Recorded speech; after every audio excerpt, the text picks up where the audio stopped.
Unbelievable, Waylon. This is my first Christmas ever with you where you have not given me any kind of a good surprise. If that's how things are going to be with you from now on, then I can't stay married to you anymore. Aurora?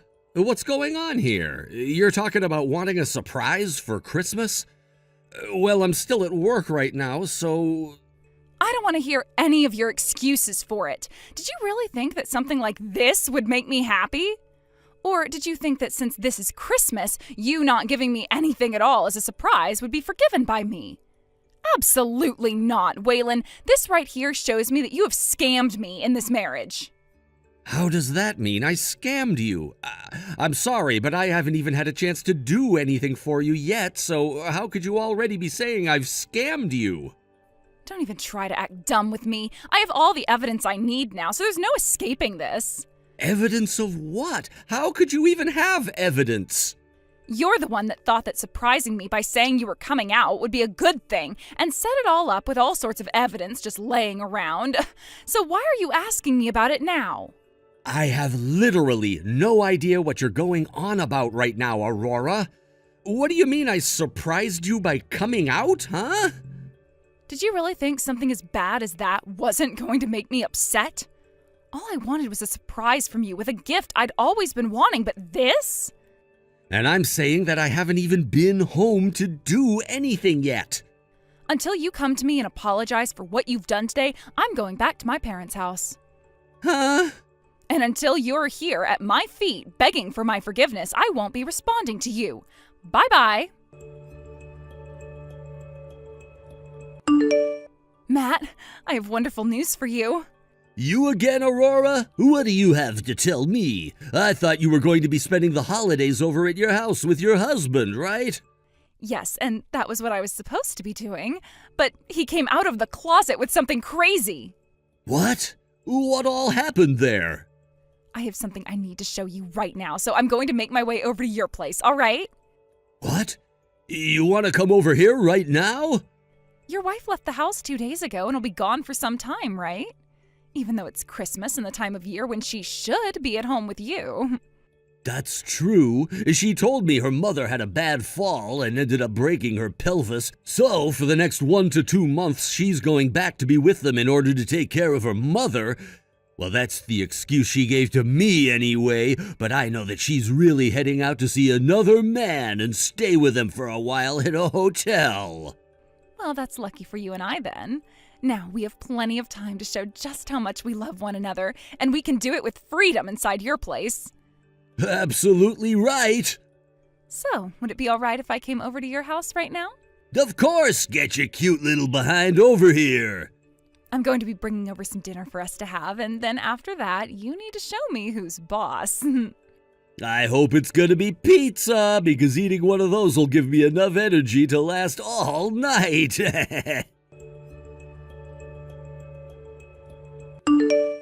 Hey, Aurora? You told me yesterday that you'd be going home to your parents' house, but I just got off the phone with your mom and she told me you didn't go home at all last night and she hasn't seen you at all. I'm not sure where you spent the night last night, but if you were going to go somewhere else, then you need to tell me that first. I'm going to be completely honest right now by saying I'm worried about what you're doing because none of what you've been doing and saying is making any sense. Aurora, have you made it over to your parents' house yet? Yes, I have, Matt. And I was just about to start texting you when your message appeared on my phone. I was so happy to finally spend the end of the year with the man of my dreams, yet my husband had to get in the way of it all by asking my mom where I was. Now my mom has been asking me where I've been, and so I had no choice but to come here. I'm sorry about this, Matt. I'll just be here for a couple of days and then come up with some kind of an excuse that will allow me to come back to your place.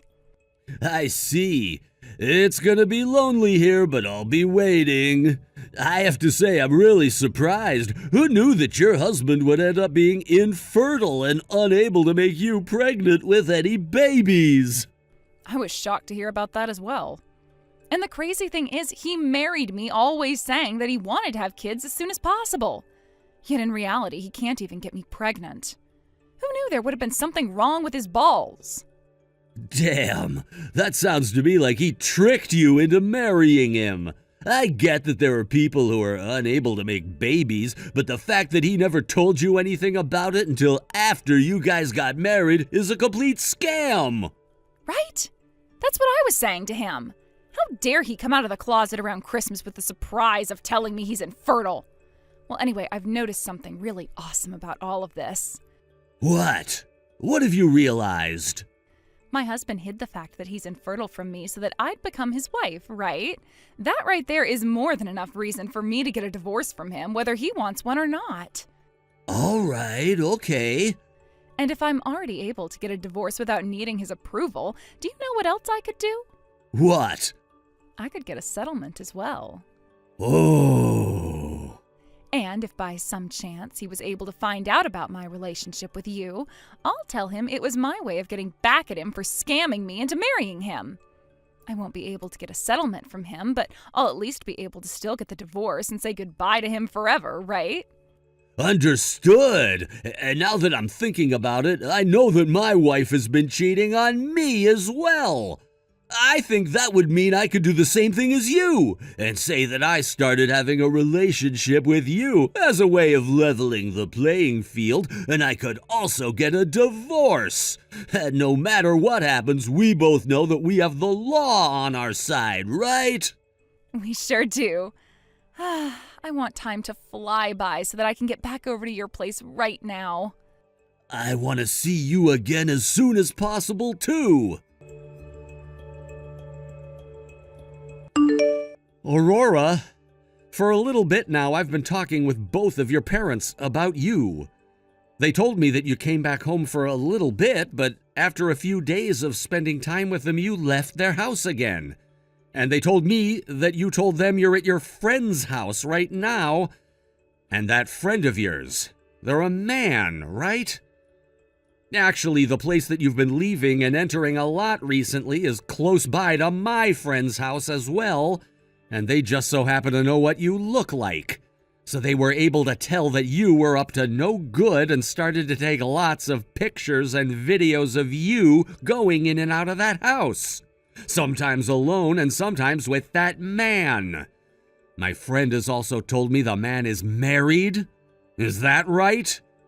My friend told me the wife had to leave for a while to go back to her parents to help her mother for a while, and you used that chance to go stay at that man's place and cheat on me with him. So that's what's been going on recently, right? I can see that you're reading these messages yet aren't answering any of them. I'm going to assume that means I hit the nail on the head this time. If you don't respond to me in the next 2 weeks, I'm going to take your cheating into my own hands and deal with you. So are you going to step up and confess or wait things out and see what happens? Matt, you're on your way home from work right now, correct? Yeah, just at a stoplight waiting right now. It seems that my husband found out about us. Wait, are you serious? That was a lot quicker than I thought. I was hoping for at least a couple more months. Sounds like in this neighborhood, my husband has a friend and they were able to see me. And, well, they were able to get footage of me going into and coming out of your place. Damn, so that's how things are gonna go. Too bad. You and I both have an easy way of getting out of this mess, right? You're dang right. I'm not worried that my husband found out about this one bit. So, what are we gonna do first? Let me see. My husband has given me 2 weeks to reply to him before he acts, so how about you and I just keep doing what we're doing and enjoy living with one another in your place right up to the 2-week mark? Sounds good to me. Ah, the lights turned green. Gotta start driving. I'll be home in a few. See you soon. Aurora? It's been 2 weeks now, and yet you haven't responded to me with anything, have you? It's been a whole month now since you left the house, all upset with me over something I still don't quite understand yet, and I'm tired of being ignored by you. Well, it's not like it really matters anymore if you're willing to confess to me or not about cheating, because for the past 2 weeks I've continued to rely on my friend to get evidence for me. The only thing I can really do now is act. What do you want? It's not like you're any better than me after what you did. So stop talking to me like you're some perfect partner. Aurora, so you still seem to want to pick a fight right now. Well, with the way you're talking to me, I have no choice but to feel attacked. You went and married me with all kinds of secrets that I finally found out about and am pissed by. Are you going on about that surprise you said happened over Christmas? When I got home that night from work, I noticed you opened up an envelope that came from Hospital S. Was what you found in there the surprise that you were talking about? Of course that's what I'm talking about.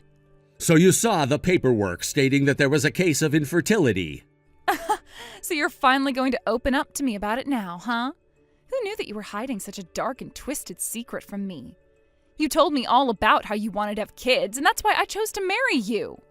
Well, that paperwork was all for my older brother. Huh? I don't want to sound like a prick asking this, but have you ever read medical documents before? At the top, there's a few boxes stating the name of the patient and when they went in to have a procedure or examination done. What? I mean, I guess with him being named Wayne, you may have mistook that for Waylon and thought the papers were for me. What? So did you read the name on those papers or not? I guess that could have been your brother's name on there. What the hell is going on here? Why would that kind of paperwork be coming to our house and not his? Remember how I told you that after 3 years of trying with his wife, they were never able to make any babies? Well, we all concluded that there was something wrong with either him or his wife, and so they both had testing done on them. But my brother and his wife are both living at my parents' house, right? He was worried that if the hospital sent paperwork like that back to their house, they would come across it and freak out over the news. So after talking about what to do with his wife, they decided to have the paperwork sent to our house and that they would come and pick it up later. I guess I forgot to tell you that was going to happen. What? What the actual hell? Then that means you're... As far as I'm aware, there's been nothing wrong with me ever since I married you. What? And if I remember correctly, it was always you badgering me about how you wanted to have kids right away, and I just agreed that we could try after we got settled in. I did, however, go and get myself tested, though, before our wedding, just in case there was a chance I was infertile, because I didn't want to hurt you. Are you kidding me? I have the paperwork saying that I'm fertile. Actually, I have a higher than average sperm count, which should mean I'm more effective. Did I never tell you anything about that? Don't tell me, Aurora. Did you seriously think that I was infertile and that I hid that fact from you in order to get you to marry me?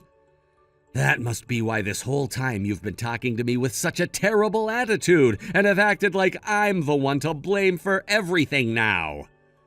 And let me guess, you thought that you cheating on me would go unpunished because you felt that it would be leveling the playing field between the both of us because you thought I swindled you? About that, Waylon. Bullseye. Well, due to what you had done back then, I was never able to give you the surprise I had in mind for you for Christmas. However, I've changed my mind now, and the real surprise that I have for you now is divorce paperwork.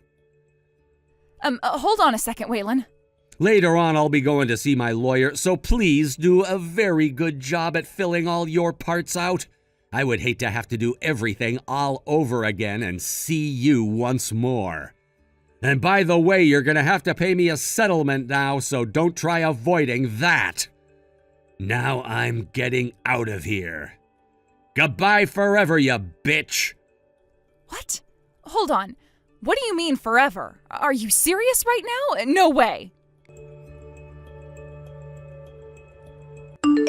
Matt, what am I going to do now? I made a major mistake. What? That paperwork that came in the mail from the hospital, it wasn't for my husband. It was for my husband's older brother, and he's the one who's infertile. Huh? What the hell are you talking about? Due to the fact that my husband's older brother lives with his parents, he wanted to have the paperwork sent to our house in order to hide the results from said parents. I didn't know about that and proceeded to take the envelope and open it up. I didn't take a really good look at the name up at the top and just assumed it was my husband who was infertile. Huh? And my husband told me he's not infertile. Actually, he has an above-average sperm count. What did you just say?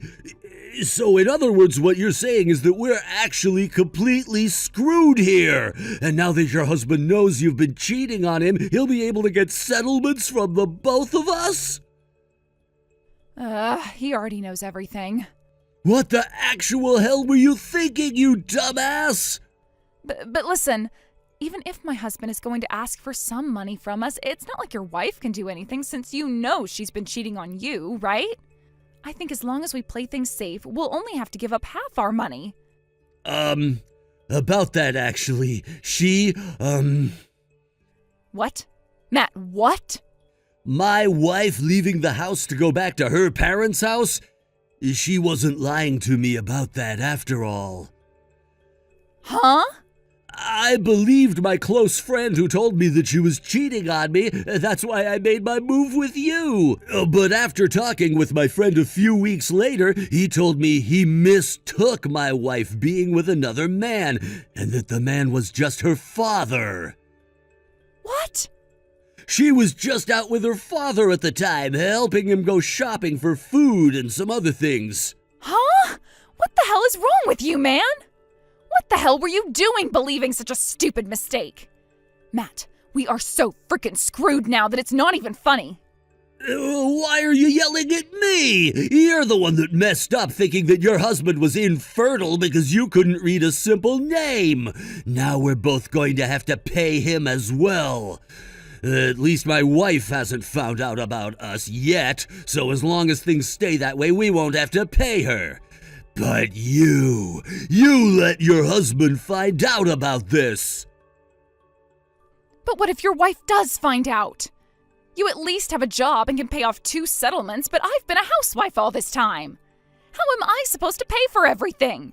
And you think my job can support me having to give up tens of thousands of dollars? At least you have a job, unlike me.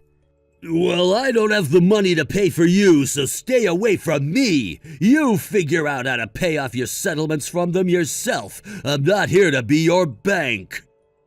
What? What the frick? You're a jackass, Matt. You're the one that screwed the both of us here. What the hell are we going to do here? Seriously. That's what I'm trying to figure out right now. I hate this. I hate this. I hate this. I hate all of this. Shut the hell up!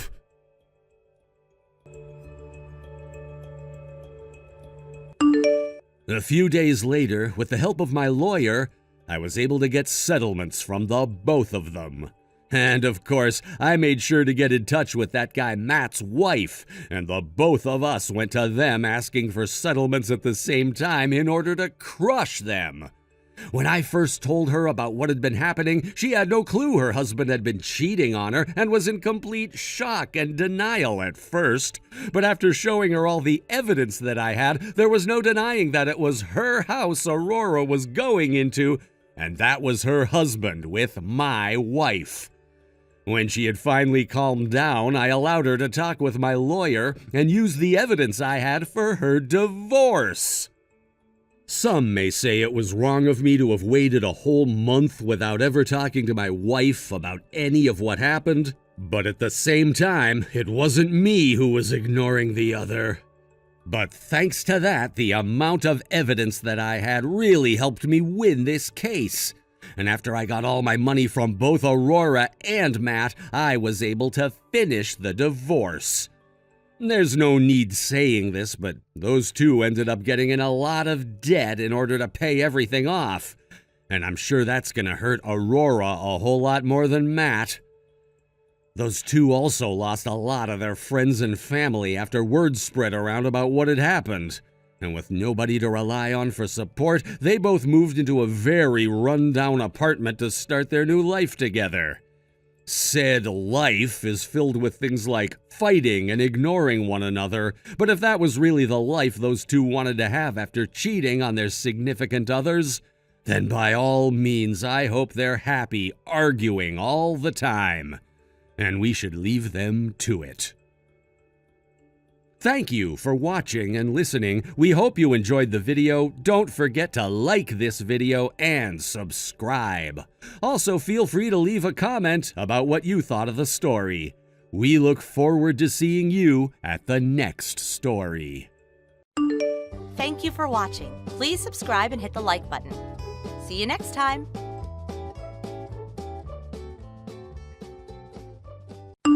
William, we have a huge problem right now. I need you to answer me. Huh? What do you want from me, Catherine? I'm about to become rich really soon here. So leave me alone and get back to doing whatever the heck it is you do with your life now. This is not the time for you to be at the casino, William. Something very serious has happened. Jeez, you're at it again trying to act like my mother. You were my dad's second choice, you know that? And your dad just got into a serious car accident and had to be taken away in an ambulance because his injuries were that serious. Huh? I just got a call saying he's on his way to a hospital, so you need to hurry up and get over there as well. Sure, I guess. Excuse me, William. Are you back out gambling at that casino again? I sure am, and? Today is your dad's memorial, and tomorrow he's going to be buried at the cemetery. You should already be aware of that, right? I know already. Jeez, I plan to be there at 6 p.m. when the memorial begins. But I want you here right now so that you can help me with some of the preparations. I'm sure you do. This is your last chance to do anything wife-like for my dad, and after this we won't need you anymore. I'll make sure to do away with you and finally have the peace and quiet I've been wishing for. You're in the same shoes as me, though. This is your last chance to be like a son to your dad. So don't you want to be here right now to make some of your last memories you'll ever have with him? Honestly, second wives like you are also freaking unbearable. Ooh, I just hit a jackpot. William! I want to talk about my inheritance. What? I want to talk about the inheritance I'm getting from my dad. You're going to help me get every penny that man left behind for me, right? Listen here, William. That is not the kind of thing you should be asking about right now when his funeral only just happened today. But considering the fact that you're my dad's second wife, I'm sure you're going to try and lay your hands on all of his money, and I have to make sure something like that never happens. Jesus Christ, you child. I plan to talk with the lawyer in a couple of weeks about the money and assets your dad has left behind in his death. Huh? You telling me a lawyer is going to be around to deal with what he left behind? Just in case we need any help. Your dad didn't leave behind a very large will or anything, but it would be nice to have some legal help in this, since I'm his second wife and we also have you to consider when it comes to what goes to who. Now, would you just forget about his money for the time being and focus on respecting your dad for the man he was? What a pain in the ass. Another thing, all of your dad's family is going to be coming over to the house right now to stay for a bit, since a lot of them came all the way out here from different parts of the U.S. What? Why? Because you haven't bothered to do anything in order to help out with getting all your dad's things in order, so I'm having them stay at the house in order to help me instead. Catherine? It's been a couple of weeks now, so can we talk about the money yet? So this is about the inheritance your dad has left behind? Well, what else would I be talking about? I've become tired of waiting for some lawyer to get all that work done that you got them involved for, so I'm going to give you a piece of my mind and put an end to all of this waiting around. I guess I'll have to ask. What exactly do you have to say? You, being my dad's second wife, makes you a stranger. And as a stranger, I don't want anything to do with you. So that means I'm cutting ties to you now, which now means all of that money and crap that my dad's left behind will become mine now. What? Do you have any idea what it means to be a legal inheritor of someone's things? You're talking about someone who's legally obligated to someone else's things after they've died, right? Yeah, I already looked into all of that. I see. Then, when it comes to what you've just told me, even though you are aware of the fact that I'm the legal inheritor of your dad's things, having been his wife, you're going to tell me to leave it all so that you can have it? That's what I'm saying. I'm sure that you only married my dad to get all of his money in the first place, right? But had you not gotten in the way and married my dad after he got rid of his first wife, all of that money would be coming to me. In other words, all of that money and crap that he had was mine, and that means I'm legally allowed to get it from you. I guess I can explain all of this to you instead of letting the lawyer do it. What are you talking about? I'm not going to listen to any more of your excuses. I'm sure you're not going to, and I understand that. Then please allow me to say this one last thing to you before I go. Did you know that when I got married to your dad, he and I got ourselves a lawyer who made it so that I would not be given access to any of his money and assets after he passed? Wait, are you serious? I know that neither of us had said anything to you about it this whole time. But I happen to have a company of my own right now, so I have no need for any of your dad's things. Well, what the heck? Then there was no reason for you to get a dang lawyer involved, now was there? It's already been decided that everything will be going to me, so all I have to do is go and get what's mine. But William, do you not know anything about this yet? About what? Your dad and his previous wife had a daughter together before they separated. What? She had her just before you, which means that she's around the same age. 28 years old now, if I'm remembering your age correctly. He and his daughter kind of stopped talking to one another long ago because of reasons, but that didn't stop her from being his daughter, and that did not erase her from the will he wrote regarding what he left behind. Huh? By the way, during the funeral, she was there, and she even went up to say one last goodbye to your dad while he was in the casket. I'm sure she was even sitting with all your dad's family there. Hold on a sec. You're telling me that my dad and my mom both had another girl before she left, and that's who that girl is? That's right. However, your mom took custody of her in the divorce and left you to your dad, and that's why you never really heard anything about her. And I think that was what both your mom and dad wanted to happen. Now, the reason why I asked you to get a lawyer involved in all of this lies with what I just told you. I was worried that she would be coming back to look for her money from her dad, and that would lead to some confrontations with you, and so I wanted a professional around to help straighten things up. The thing is, though, I didn't think the only person who would be causing so much trouble would be the young man I'm talking to right now. That lawyer will want to talk to you in 3 days, so when he's around, please listen to everything he has to say about what's been left behind and what is yours. I am not going to let this happen. Why am I not allowed to get any of my dad's money? I'm my freaking dad's son, am I not? At the very least, shouldn't I be splitting whatever my dad left behind with that daughter he had with my mom? My sister, I guess?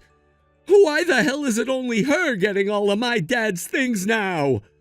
And perhaps that has to do with the fact that she actually cared about her dad and became an outstanding daughter for him? Huh? I'm the outstanding child. I'm sure you're not fully understanding everything from the past, but the woman your dad had his daughter with was not your mom, but another woman he married before your mom. But she left him right as she had his daughter, and not too long after he married your mom. But you were already born by the time he married her, so you were just her son that she brought along into his life. I know this will come as a shocker to you in some ways, but you're not your dad's real child. You should kind of already be aware of that, though, right? Your mom wasn't even your dad's first choice, and he got married to her while she dragged you into his life because he needed someone to comfort him. Then, after a while had passed and you had turned 20, your mom left this world and both your dad and you, right? Your dad was again single, and the loneliness made him turn to me a few years after her death. And that's why I've been his wife and your mom for the past 5 years. That's the whole story I had been told by the lawyer.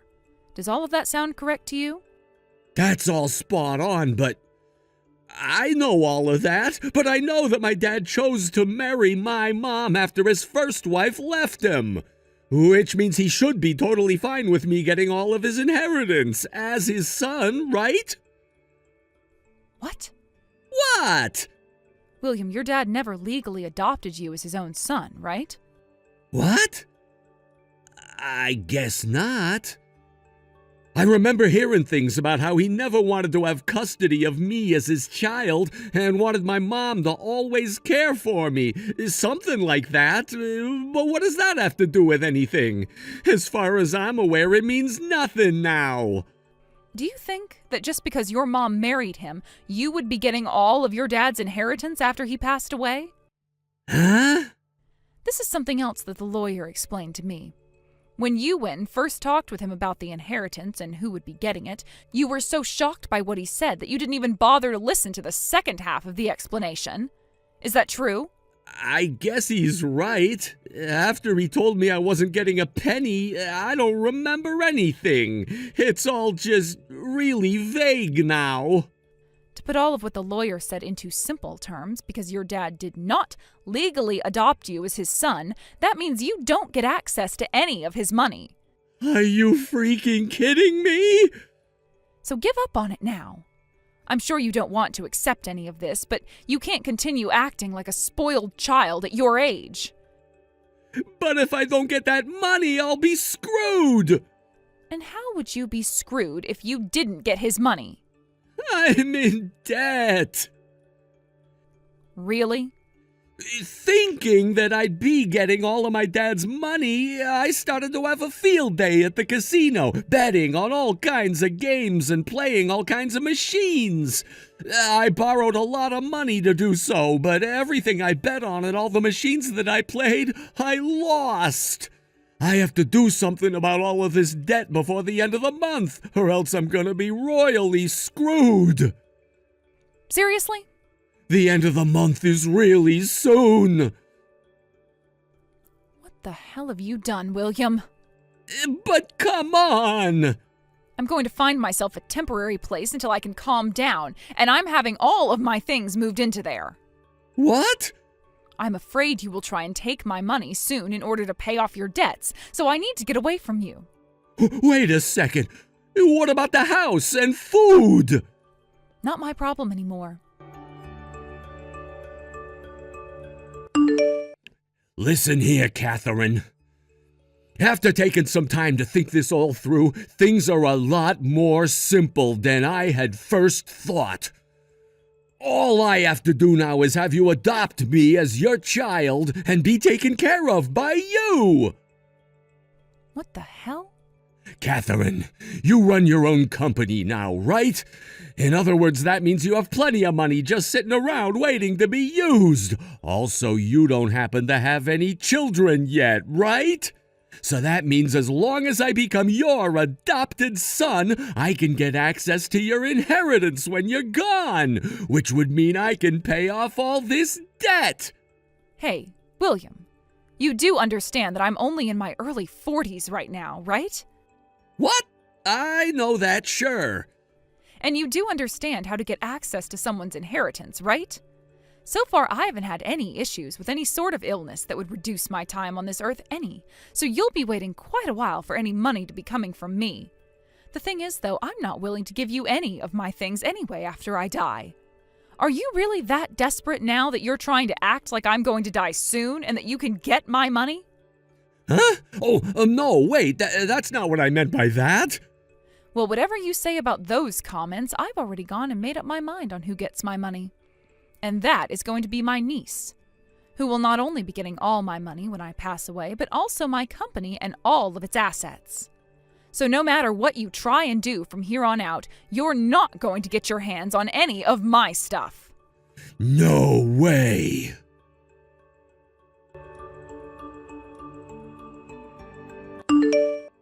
Catherine, I just got an idea! And what could it be this time? That niece of yours that you were talking about yesterday. Introduce her to me. Huh?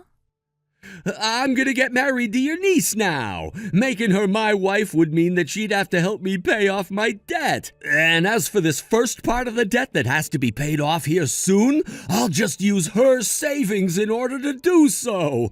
Thank God. I was afraid I wouldn't be able to come up with a solid plan in time. With this, I'll finally be able to get past this bump in the road and be safe. And on top of that, I'll be able to become the husband of a future company owner. I'll be frickin' rich. My life is gonna be so easy. I've finally done it. My niece is married, William. What? And she already had 2 kids with her husband. She seriously has kids as well? William, would you cut that crap out right now and pull your own pants up for once? What? Every single day, day after day, all you ever do is gamble. Slot machines, roulette tables, poker games, horse racing. Us normal people call adults like you gambling addicts. I'm sure you made it this far with that addiction of yours by having all your dad's money at your disposal, but you cannot do that anymore and have to start taking responsibility for yourself. Get a dang job now, please. And if you're wanting to say that you don't want to work or that you don't like working, then prepare yourself for a life of even greater struggles. You're asking me to work now? I'm sure no self-respecting company would want to hire you, but I can introduce you to some good manual labor jobs that wouldn't mind the extra meat. What? Actually, I don't need an answer from you because I'm going to make you work for them. That house you're in now that you've lived in with your dad and I will be gone at the end of the month. What? You're getting rid of it? I'm sure you were aware of this, but your dad was renting that large house this whole time. I could take the place for myself and start paying rent on it for you and I, but I don't find living with you a very good joke anymore, and that's why I'm gone. I've actually taken additional steps in order to stay away from you by changing my last name back to that of my parents' last name, and will be heading home to them soon. Since I'm no longer in that house anymore, there's no way for you to pay the rent, right? Which is why that place will be gone at the end of this month. Are you kidding me? Catherine, this place that you introduced me to work at, I didn't think you'd be putting me into a freaking internment camp. This all-black van just pulled up to the house and 4 men have all just jumped out of it. Ah, so you know about where they'll be taking you then? One of my friends was taken away by guys like those 10 years ago, and ever since that happened, I never heard from him again. I've heard that after having one's life turned around and made into a dependable adult, they no longer want to get in touch with the bad influences they'd hung out with before. So I'm sure that your friend from 10 years ago is now working a proper job and making a decent living that he doesn't want you ruining. For crying out loud, Catherine! You'll be fine. They're not going to take you to some internment camp where you'll have to live the rest of your life working for them until you die. I just happen to know a company that does really well with hiring undisciplined men like you and turning them into decent members of this society through long days of hard manual labor at a stone quarry. How the hell is 4 men hopping out of a blacked-out van not something that's gonna kill me?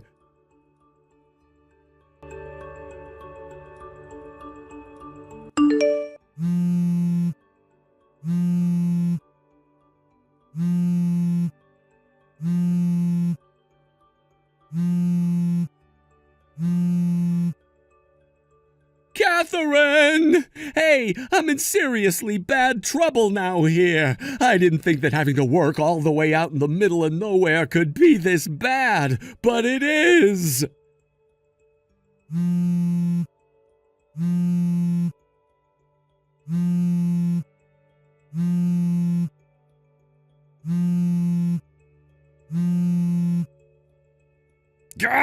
I've already tried calling you 100 times now. Come on! Help me, please!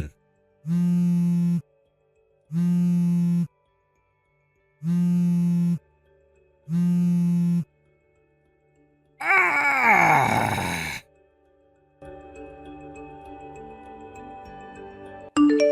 On the day that the all blacked out van pulled up to get William, he was only just getting out of bed, and so when he noticed the van and made a run for it, he only had his boxers on. The only issue for him was he weighed close to 300 pounds due to never being active and always eating junk food, so he only made it close to 30 feet from the house before collapsing. And as he flipped over to see who was coming, the largest of the four men, who was muscle from head to toe, lifted him off the ground and threw him into the back of their van, all while William screamed like a little girl. He was forced to start working in the quarry the moment he was dropped off there, but they forgot to take away his phone, and that's what led to him spam calling me all night long. And during the following day, when he was still trying to get in touch with me, his boss saw the phone and became furious with rage.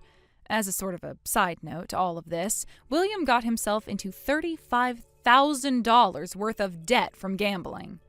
I suppose as long as William is able to continue working for that quarry without dying of a heart attack or stroke, he'll be able to pay everything off. As for myself, I've begun to calm down little by little, but with the thoughts of my late husband still running through my mind, I've felt lonely.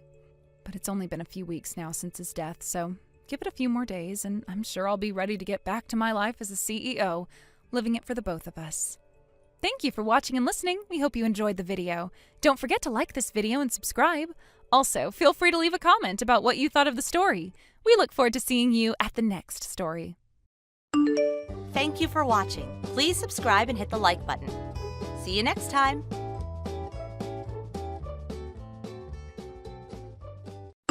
Oh my God, Martin, do my eyes deceive me? Or did I just walk by you a second ago?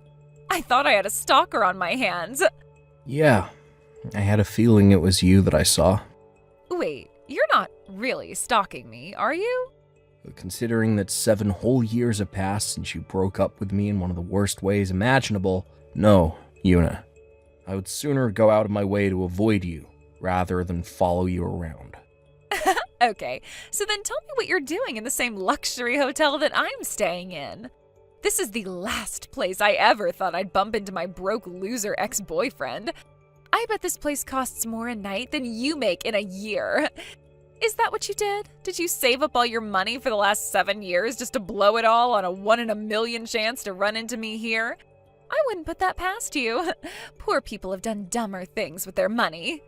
I see you're still under the impression I'm a broke loser.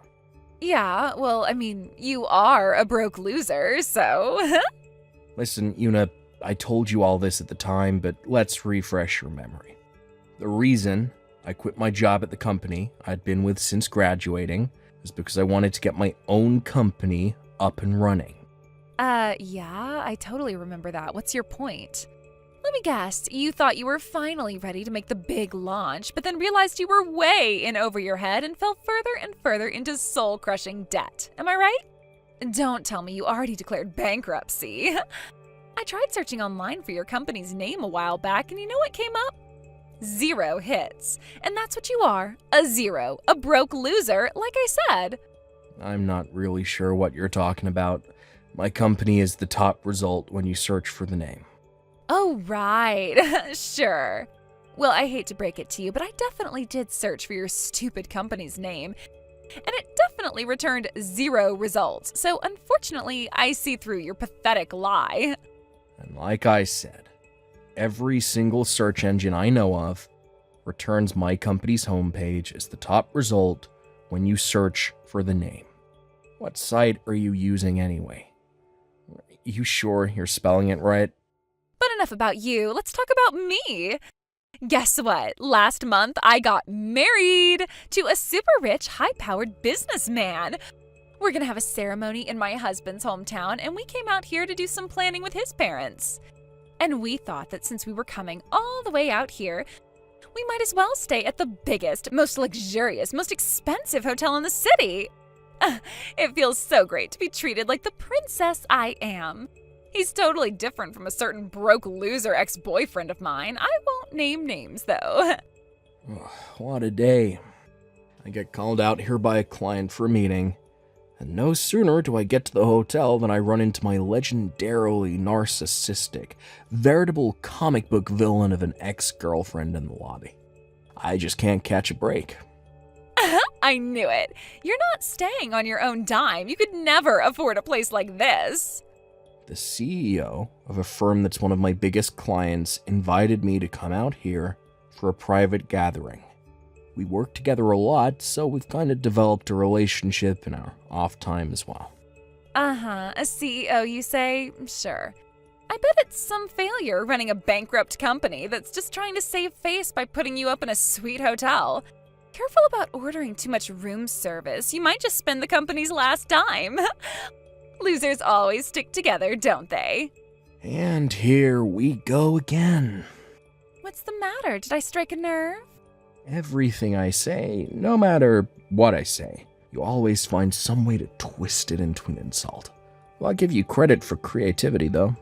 But just like 7 years ago, your insults are so hilariously far off the mark that I can't even bring myself to get angry at you. It's just kind of boring and sad. I don't want to hear anything about boring or sad from the likes of you. In any case, you're a married woman now. If you get caught talking with your ex-boyfriend, your husband might think something untoward about you. Or worse, about me. Oh, there it is. That's what you were going for. You're hoping my husband comes by and sees us together. You're going for the cross-court three-pointer, huh? Make my husband jealous and angry at me, get us to break up, and then you swoop in like a knight in shining armor to pick me up from my sadness. God, you're lame. Boy, you wasted no time in proving me right. Once again. 10 out of 10 for creativity. Bravo. Using sarcasm to hide your depression? Lame! For the record, I have a girlfriend, and I'm thinking about proposing to her soon. What? I don't know what your schedule looks like from here on out, but in the event that you're going to be staying here for a while longer, do me a favor, and if we ever happen to cross paths again, let's just pretend we've never met before. I mean, God, I wish I'd never met you. You're not fooling anyone, loser. You know you still want me. I'd rather get, I don't know, AIDS, cancer, and Ebola at the same time than get back together with you. Again, not fooling anyone. Enjoy your delusions, Una. I hope you have a nice stay here. Bye.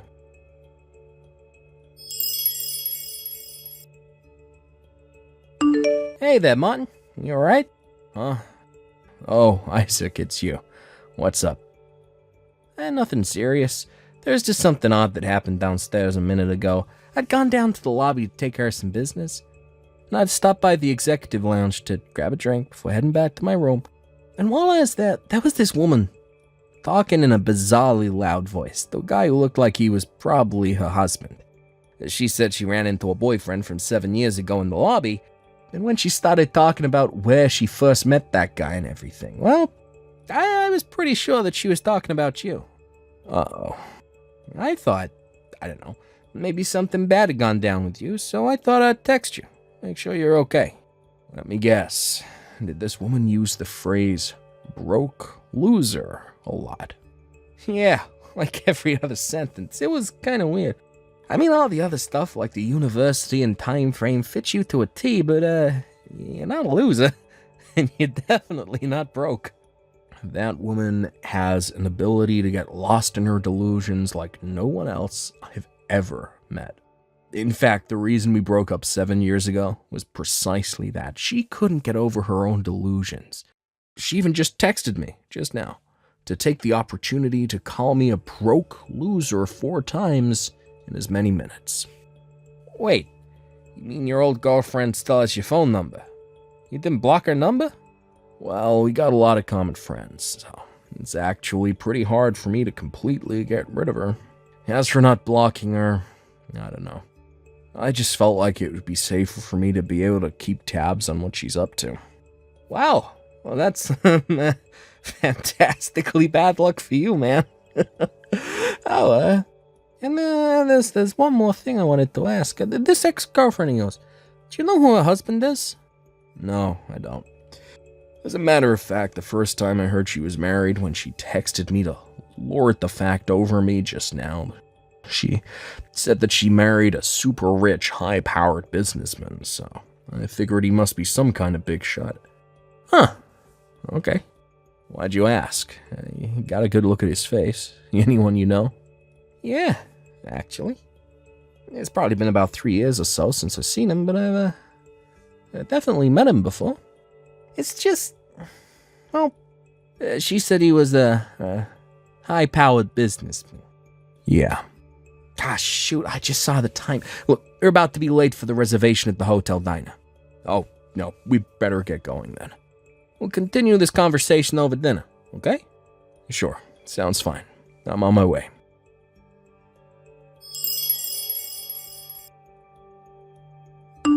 Hey there, Martin. What you up to right now? I'm up to anything that prevents me from speaking to you right now. Let me guess, you don't have enough money to pay for your room, so you're working it off in the kitchen? That's what you get for quitting a stable, high-paying job to start some stupid company on your own.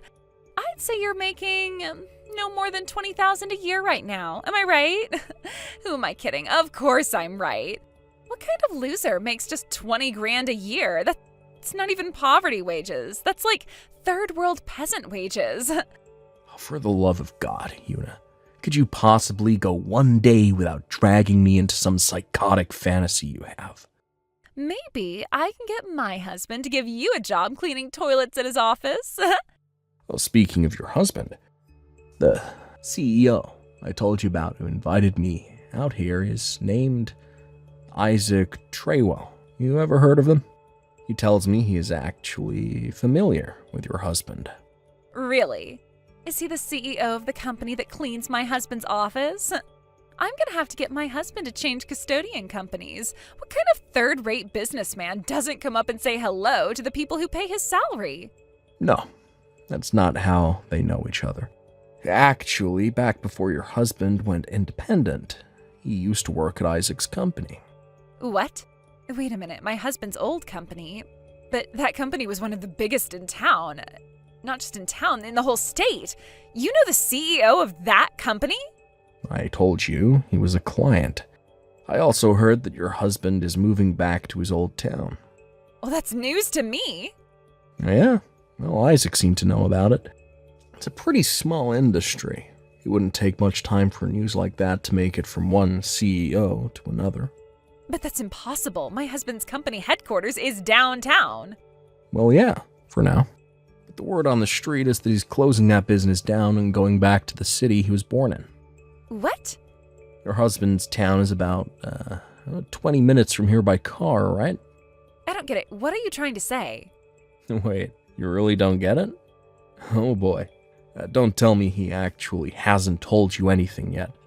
Well, now that I think about it, he said something about buying a house out in the country and something about moving. I just thought he was going to get us a vacation house out on the lake or something where we could spend weekends and holidays. But we're going to be living there permanently? Oh, so it sounds like he has told you about what his plans are. Oh, looks like that delusional Ben of yours has come back around to bite you this time. You were so caught up in your fantasy life that you'd closed your eyes to reality. No, that can't be. But I wanted to be married to a high-powered businessman. What's going to happen to me now? I'd say you should probably talk to your husband about that. I'm just telling you the information that I got third hand from someone who heard it through the grapevine. No, I thought I had finally made it. I thought I was set for life.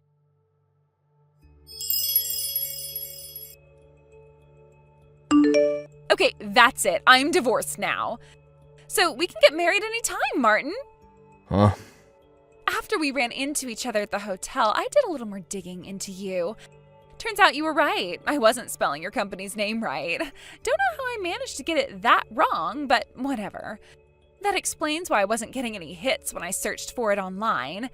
Anyway, when I typed it in correctly, I couldn't believe it. Your company is the biggest in your industry. That's incredible. You're something else. I am so flattered that you would work so hard just to impress me. Huh? The problem is that I can't seem to find your current address.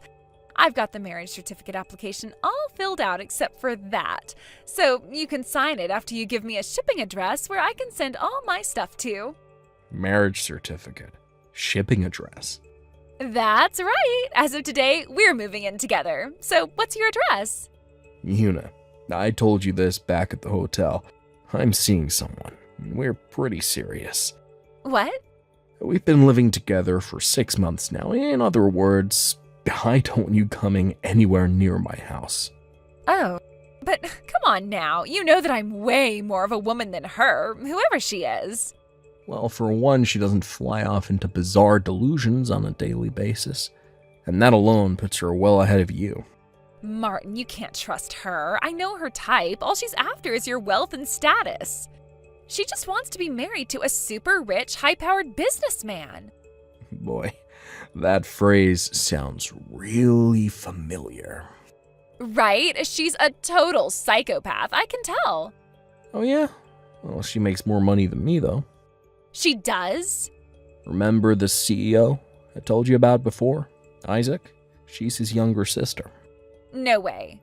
Not only does she have a seat on the board at Isaac's company, but she's also a real estate investor on the side.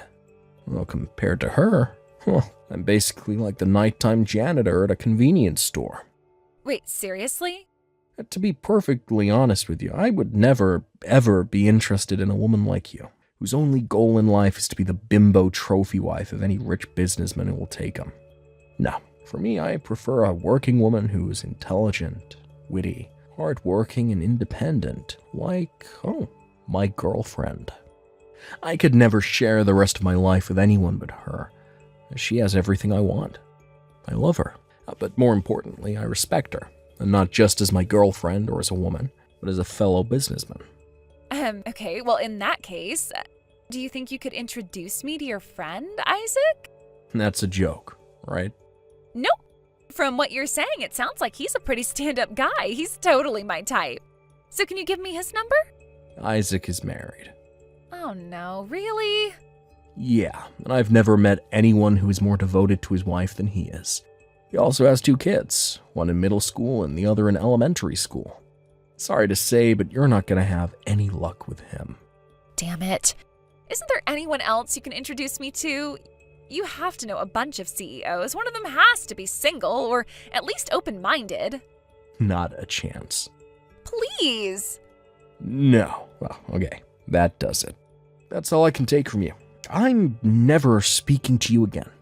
Goodbye. Martin, don't go. Martin, answer the phone, please.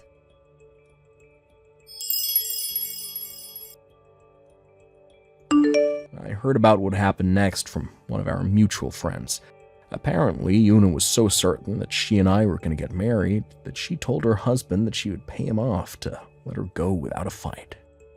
She wasn't too concerned about the money since, again, she was positive that I was going to foot the bill for her. So, without so much as talking to a lawyer, she offered an incredible amount of $50,000 as a parting gift, and even signed a contract binding her to fork out the money.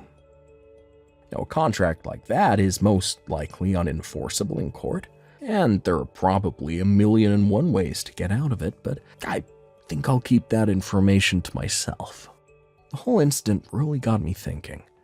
Maybe these delusions of hers are getting out of control. Well, maybe she needs some special help to deal with them. Well, her family apparently got the same idea. They immediately had her committed and placed under a conservatorship to prevent her from destroying her life or anyone else's more than she already has. And with that, I felt like it was finally time to block her phone number and erase her from my contacts. Peace at last. Thank you for watching. Please subscribe and hit the like button. See you next time.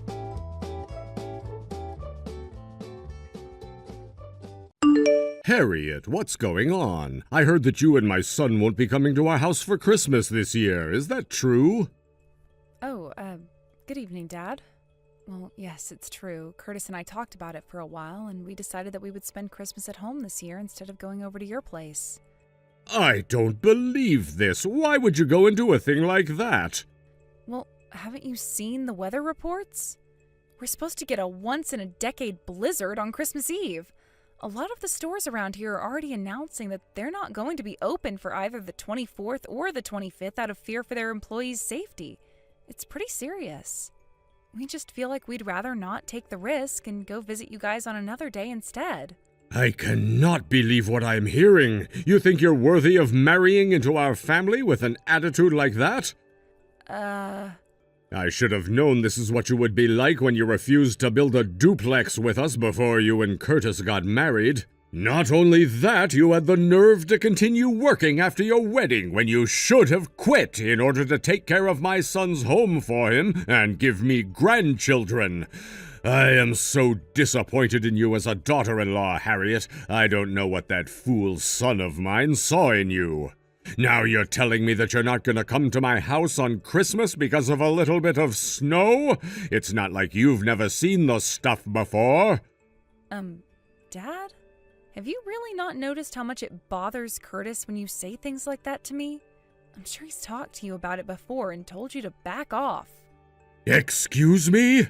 And for the record, it wasn't me who first came up with the idea to spend Christmas at home this year. It was Curtis. That's not true.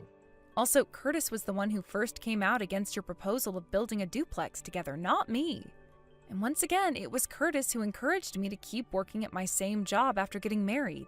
He's been very supportive of me and my career aspirations.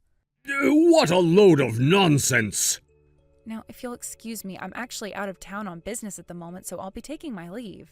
What? Your company sends the women on business trips? Don't they know you have more important things to be doing at home? Well, Curtis and I both share housework duties, and I'm the person in charge of this region, so... This conversation isn't over. We still have a lot of things to discuss, Harriet. I have to get up early tomorrow morning, so I'm going to bed now. Harriet! It's precisely this bratty, rebellious attitude of yours that made me oppose you marrying my son in the first place. I always told Curtis that he made an unbelievable mistake in marrying you instead of Charity. They've known each other since they were kids. They understand each other. They grew up in the same town, share the same culture. They're the perfect match. What was that imbecile thinking, choosing you over her? My only wish is that there was some way for me to get him to divorce you. How I'd love to be able to look Charity in the face and call her my daughter-in-law. Mr. Wainwright, are you there? It's an emergency. Oh, if it isn't my darling little Charity. Are you trying to get in touch with Curtis? At this time of day, I'm pretty sure he's at work. Can I give him a message for you? No, this is about Curtis. He's been taken to the hospital. What? What in the world happened to him? The hospital? Curtis and I were going to meet up for lunch today. I was at the cafe waiting for them to arrive, and I saw Curtis across the street coming toward me, right? When all of a sudden a car drove straight through a red light and ran right into Curtis. Oh no, that's terrible. It looks like more than one person was injured in the crash because 2 ambulances arrived on the scene a short while later. I was on the scene, so I volunteered to go to the hospital together in the ambulance Curtis was loaded into. What hospital were you taken to, Charity? It's Western General Hospital, the one on North Franklin Drive. Please, Mr. Wainwright, hurry over here as fast as you can. Got it. I'll tell my wife we'll be there soon.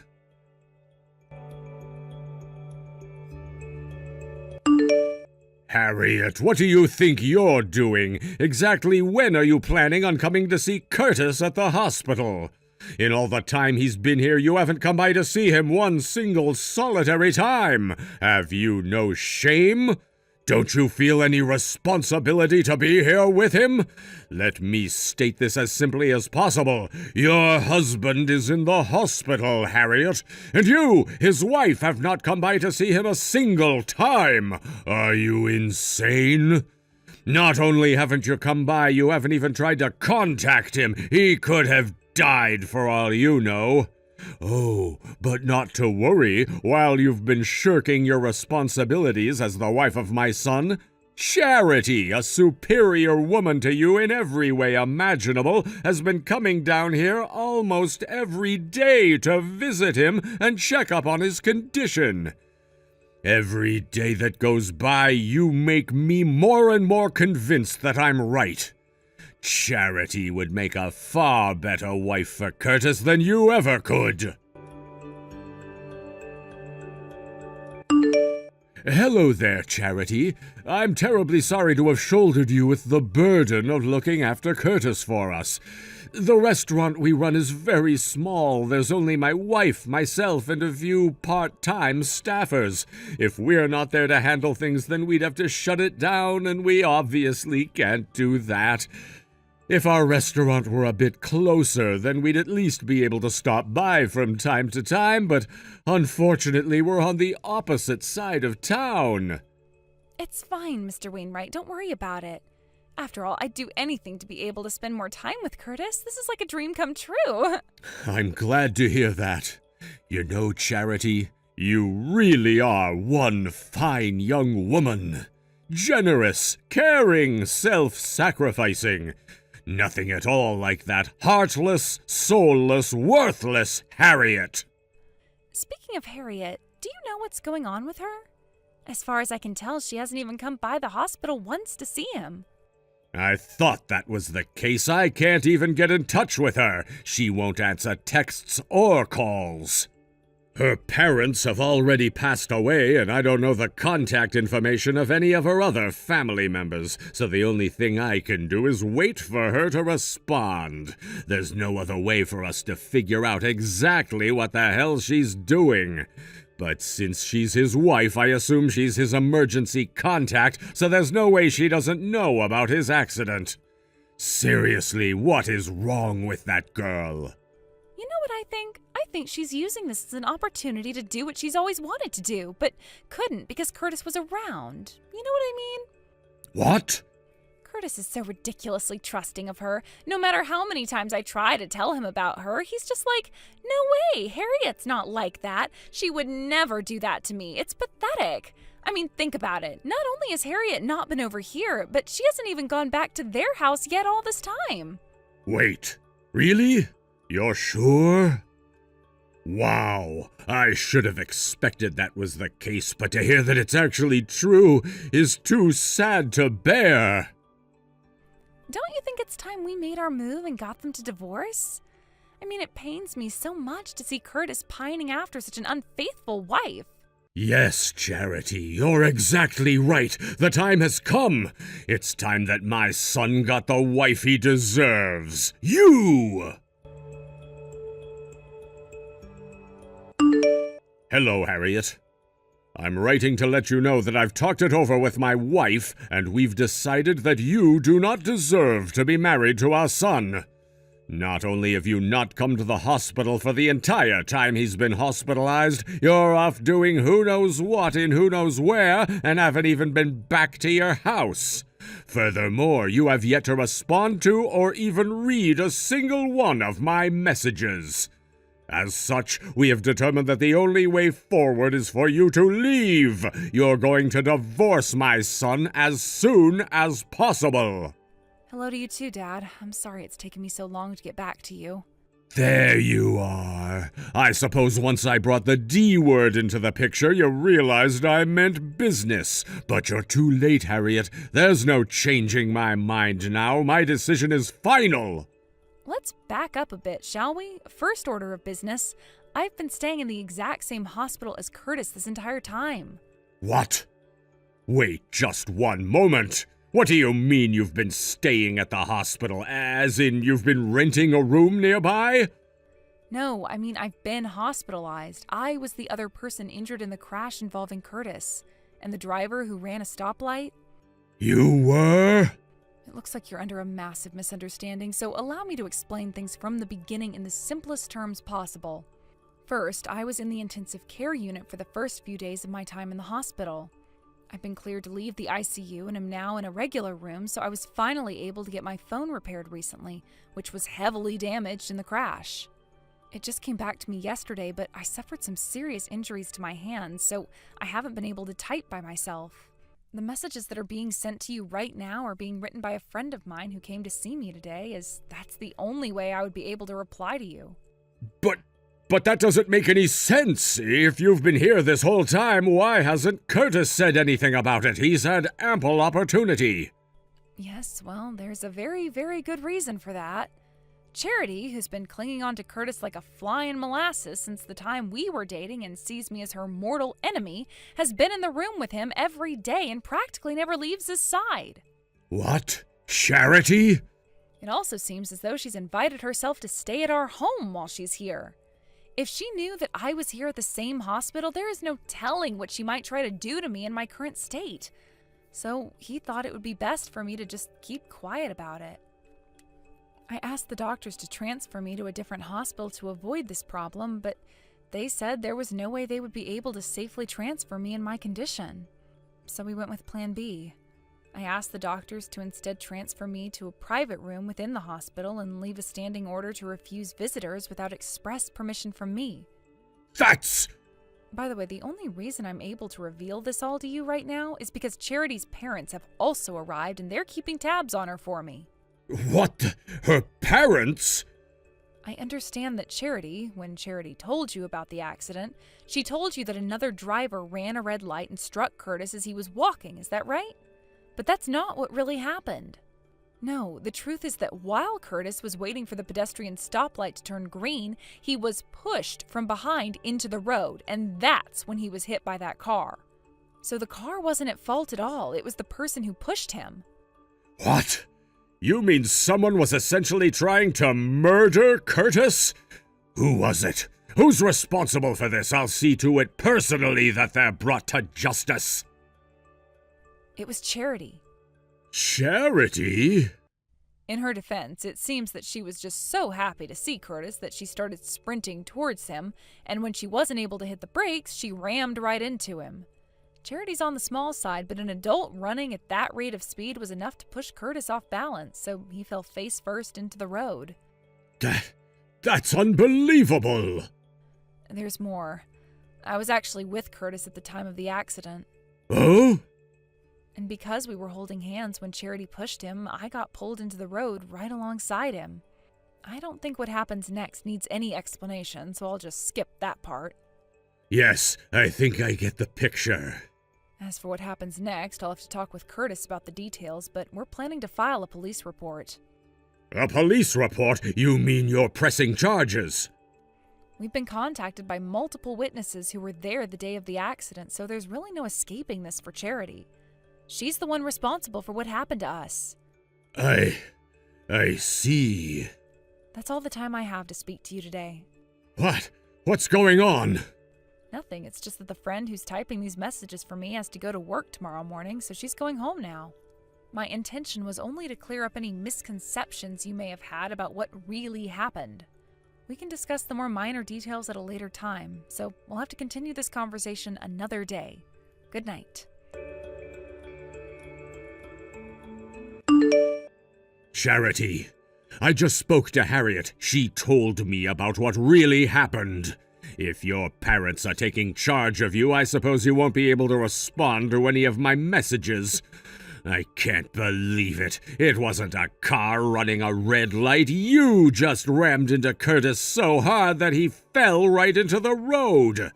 I had such a hard time believing it that I talked to your parents directly, and they confirmed that everything Harriet said was true. And to think I was trying to get Curtis to marry you. I had no idea you were such a psychopath. Oh, my dear God in heaven, this is absolutely terrible.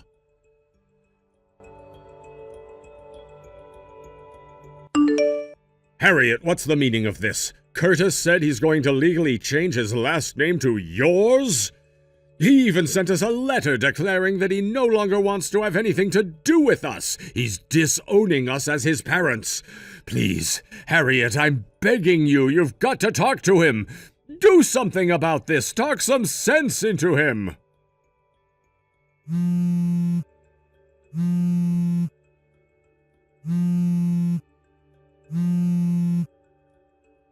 Please, Harriet, Curtis is my only son. I was planning on having him take over the family business, but now he's disowning me? What am I going to do? Look, I'll accept your marriage to my son. I'll accept you as my daughter-in-law. I'll accept you as part of the family. I'll even allow you to keep working, and you can go out of town on business as much as you'd like. Oh, and I'll also compromise and have you and Curtis do an 80-20 split on the housework. So please, you need to convince Curtis not to disown us and get him to reconsider changing his last name. He can't just get rid of his last name. That's my family name. When she read the letter, my wife was so shocked that she fell down and threw out her back.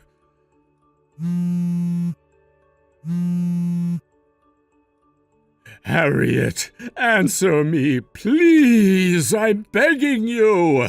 Give my son back to me, Harriet.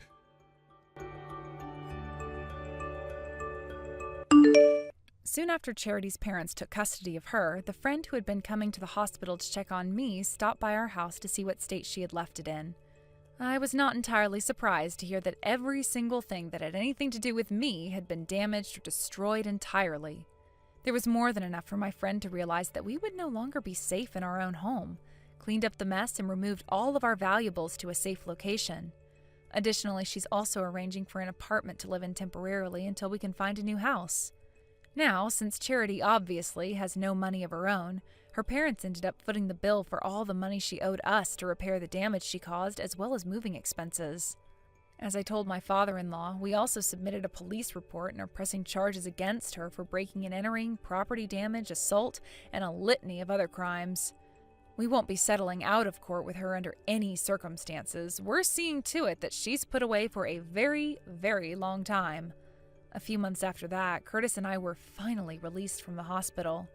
The same friend who helped us find a new apartment also assisted us in restarting our lives in a new location, including helping us secure jobs similar to what we were doing before at her company.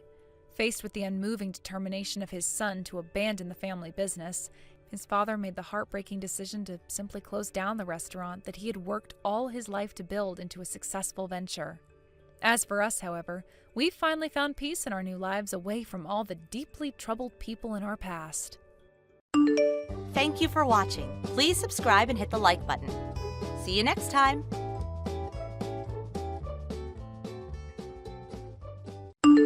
Hey, big sis, got a question for you. I think I know where you're living now. Did you move to Stormbring? Why do you ask? I was doing some shopping downtown, and I could have sworn I saw someone who looked just like you. She was wearing your exact same style of clothes, plain, boring, outdated, tacky. There's no way there's anyone else out there who dresses as badly as you do. So what if I am living in Stormbring? What's it to you? I have an announcement to make. I just moved to Stormbring, too. You moved? Harry's company transferred him over here, so we just moved here a little while ago. Is that so? I wasn't aware that his company had a branch in Stormbring.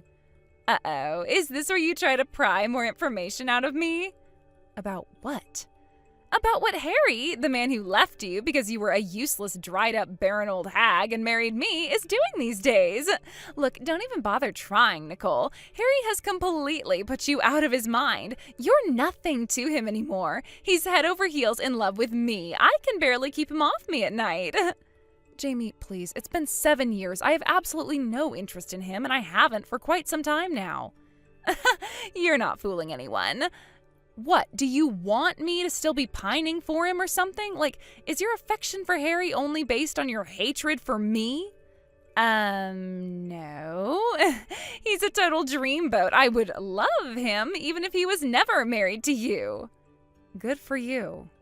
Is that all you wanted to tell me? Can I go now? I'm pretty busy over here. Hold it right there, Nicole. Tell me what your address is. Now that we're living so close to each other, I'd love to come over and catch up. So, listen, Nicole, I have got to tell you this. I am absolutely loving my life as the mom of Harry's child. Isn't it insane? The child that made Harry break up with you and marry me is now already 6 years old. He's going to go into first grade this fall. Oh, and he's a boy, by the way. Did I tell you the baby was a boy? He's such a bundle of energy. It's adorable how much he runs around and plays. Sometimes it's even a little bit too much for me. It's like, good grief, let me take a break, sweetie. Mommy's already played soccer with you 3 times today. I need a vacation bad. Well, if it isn't Jamie again. Look, would you please stop texting me at random times during the day to send me completely pointless messages? This is the phone number that I use for work, and it's really distracting to have my notification list so filled up with your nonsense that I can't find messages from my clients. Aw, don't be that way. We're sisters, aren't we? So yeah, let me tell you about this absolutely hilarious thing he did in the park the other day. I'll pass. We were walking down the sidewalk, and then this old guy with a dog comes by. I am blocking your number. Goodbye forever. What? Hey, you can't block me. Hey there, Nicole. It's your favorite little sister Jamie again. Oh, for the love of... You got a new phone number just to bother me? Kinda?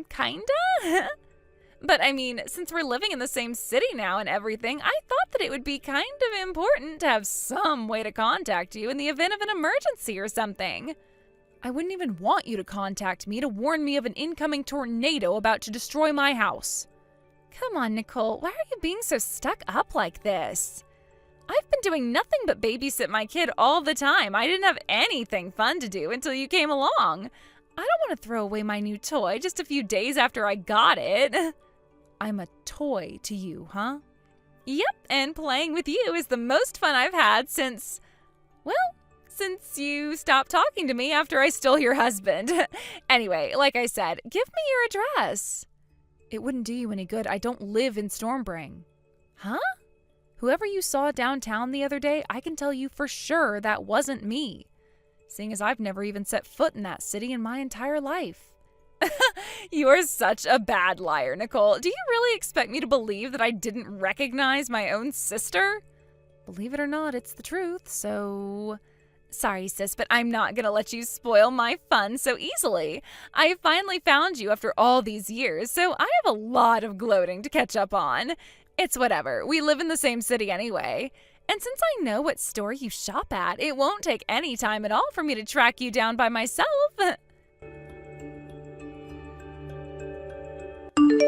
Hey there, Mariana. Sorry to message you out of the blue like this. Is now a good time?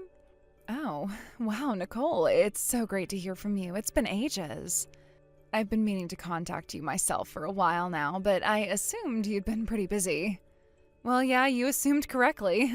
Fortunately, though, I've been able to get help from the people in my inner circle, which makes things a little easier than they could be, but it's still a bit of a mess. If you're taking time out of your busy schedule to message me, then I suppose this probably has something to do with Harry and Jamie. You're just as perceptive as ever. For the last several days, Jamie has been absolutely blowing my phone up with messages all day, every day. So I thought something fishy may be going on and figured I should look into it. You and Harry are cousins. Have you heard anything from them lately? If not directly, from your parents or other relatives? I really can't shake the feeling that something weird is going on. Well, yeah, there kind of is.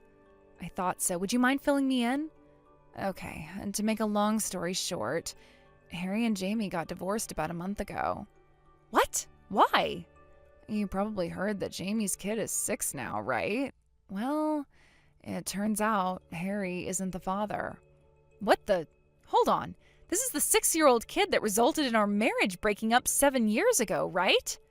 Yeah, that's the right kid. So I'm not sure how everything went down exactly, but for some reason, Harry found out a while back that he was infertile, to the point that he would most likely never be able to have a child of his own. That made him concerned about the son that he had always thought was his. And when he got a paternity test done, the results came back that his suspicions were correct. He wasn't the father. Yikes. After he had that bomb dropped on him, he started doing a little more digging. Then he found out that while Jamie had broken up her relationship before she and Harry got married, she was cheating on him with a different guy for most of their marriage. He filed for divorce, and due to all of Jamie's terrible behavior, she was found at fault and got nothing in the settlement. Good grief. And trust me, there's a lot more to tell you. This is the short version of the story. Wow, how could that situation possibly get any worse? I'd love to tell you about it, but it's an awful lot to send by text. And you're really busy over there, aren't you? I've got stuff to take care of myself, so how about we both get all our work done for the day and have a nice long conversation by phone tonight? Is 9 p.m. or so okay for you? Yeah, that's a good idea. Let's do that.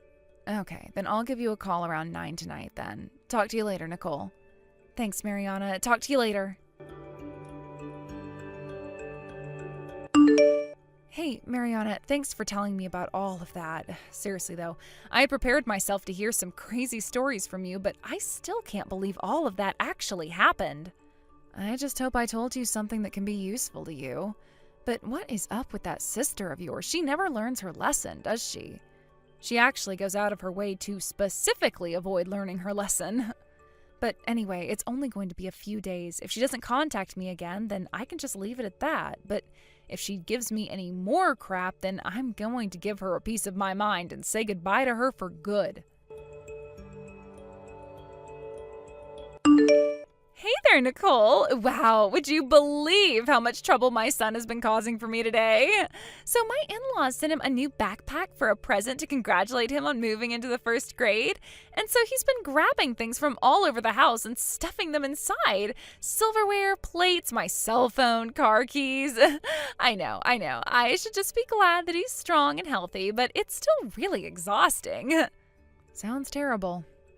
Oh, wait, that's right. I'm sorry. I shouldn't be complaining about my kid to a woman who can't even have any of her own. I mean, how pathetic can you get, losing your husband because you basically aren't even a real woman? I'm so glad I'm not you. I just need to appreciate having my son regardless of how difficult he can be. Yeah, having a kid is hard work. Imagine how hard it is having triplets. Huh? Triplets?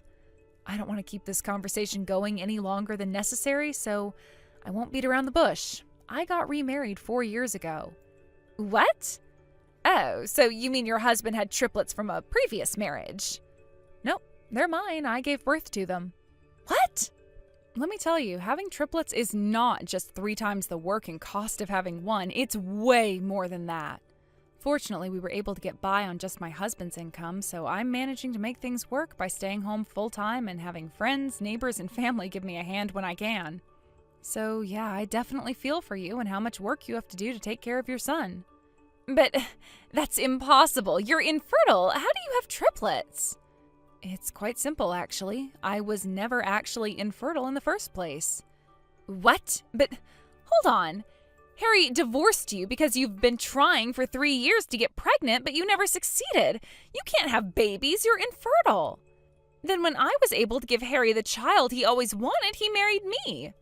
Yep, I know. Since you were pregnant at the time, I decided to take the generous alimony offer he made and divorce him without putting up too much of a fight. But the truth is that I never took a fertility test while we were married. You didn't? I did think about doing it towards the end, seeing as though it's really not normal for 2 young, healthy people to try for 3 years unsuccessfully to get pregnant. But Harry divorced me before I ever got the chance. Oh, I had no idea. Quite the contrary, actually. It turns out that Harry was the one who was infertile after all. Oh no. You know about that?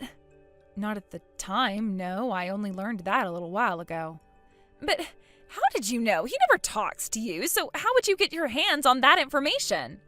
You hadn't spoken to me for 7 years and all of a sudden started flooding my phone with texts. You thought you saw me downtown in Stormbring? You were obsessively telling me every little detail about your daily life with your son. I got suspicious that something was going on with you. I called up a few old acquaintances who I expected would be in the know, and they told me everything.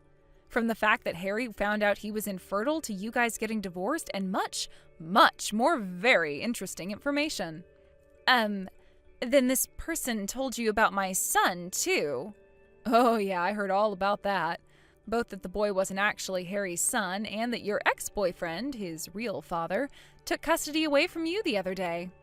I have to say, I am shocked, Jamie. You broke up with him because he was too poor for you, but you never even had the decency to tell him that you were pregnant with his child? I wonder if you regretted kicking him to the curb when he pulled up to your house in a new sports car with Child Protective Services in his wake and a court order to remove the boy from your custody. Oh, come on. Who told you about that? They didn't have to go into that much detail. And then there's our parents. They agreed to go along with your marriage to Harry 7 years ago because, in spite of the circumstances, they wanted their grandson to grow up in a home with both his mother and father. But this was just far too much for them to handle. They cut you off, didn't they? What? How did you hear that? How do you think Mom and Dad told me? I heard the gist of the story from someone else, but I called them to hear it directly from them. They apologized profusely to me, too. They said they should have never accepted yours and Harry's relationship, that they were thinking more about their grandchild than they were their own daughter. So, in other words, I know that your son got taken away from you and is now living with his father, not you. You tried to hide him from his father by moving into Stormbring where you thought he couldn't find you. But the long arm of the law did its job, and now you're all by yourself. This is the worst.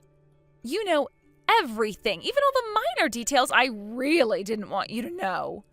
All I wanted was to gloat about being a mom when you could never have kids, to shove my happiness in your face while you were alone and miserable. I never thought my son would be taken away from me.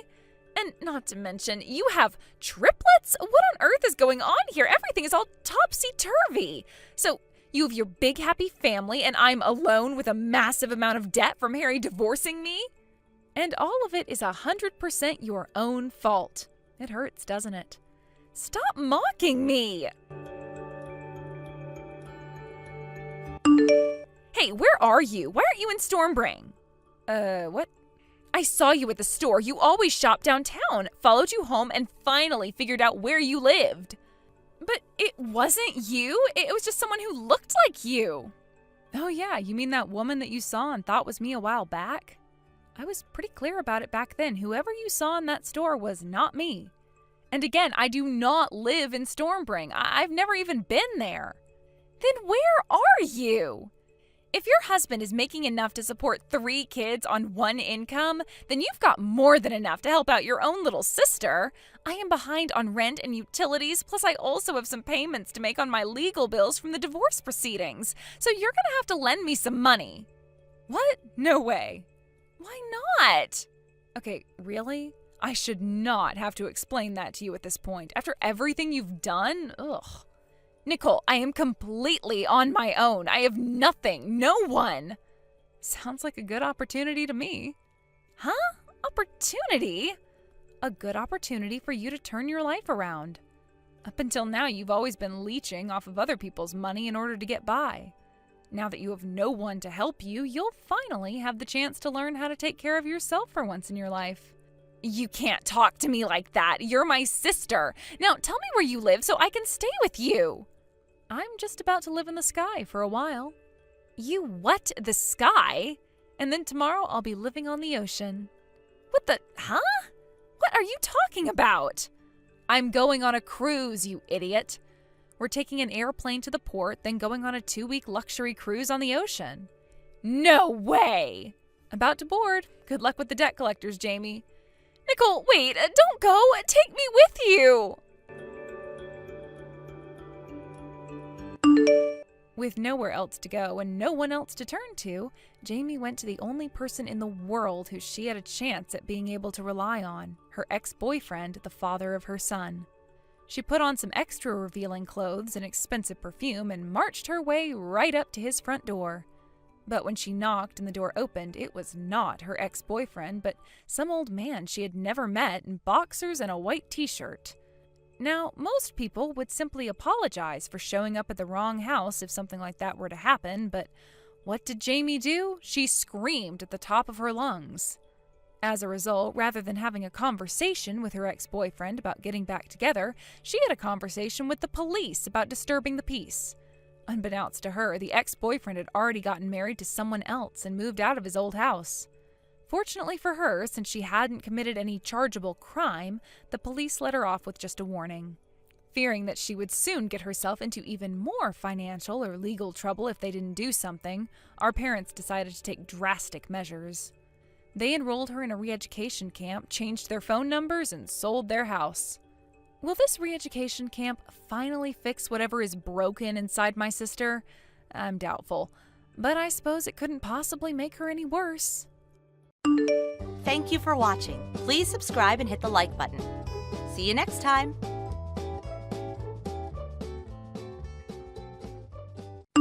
Hey, Mallory, how's it going? I was planning on making a trip back home next weekend. Do you have any plans? Hey there, Norm. You're coming back, next weekend? Well, yeah, I figured that if you were going to be around, that I'd make the trip back to see you.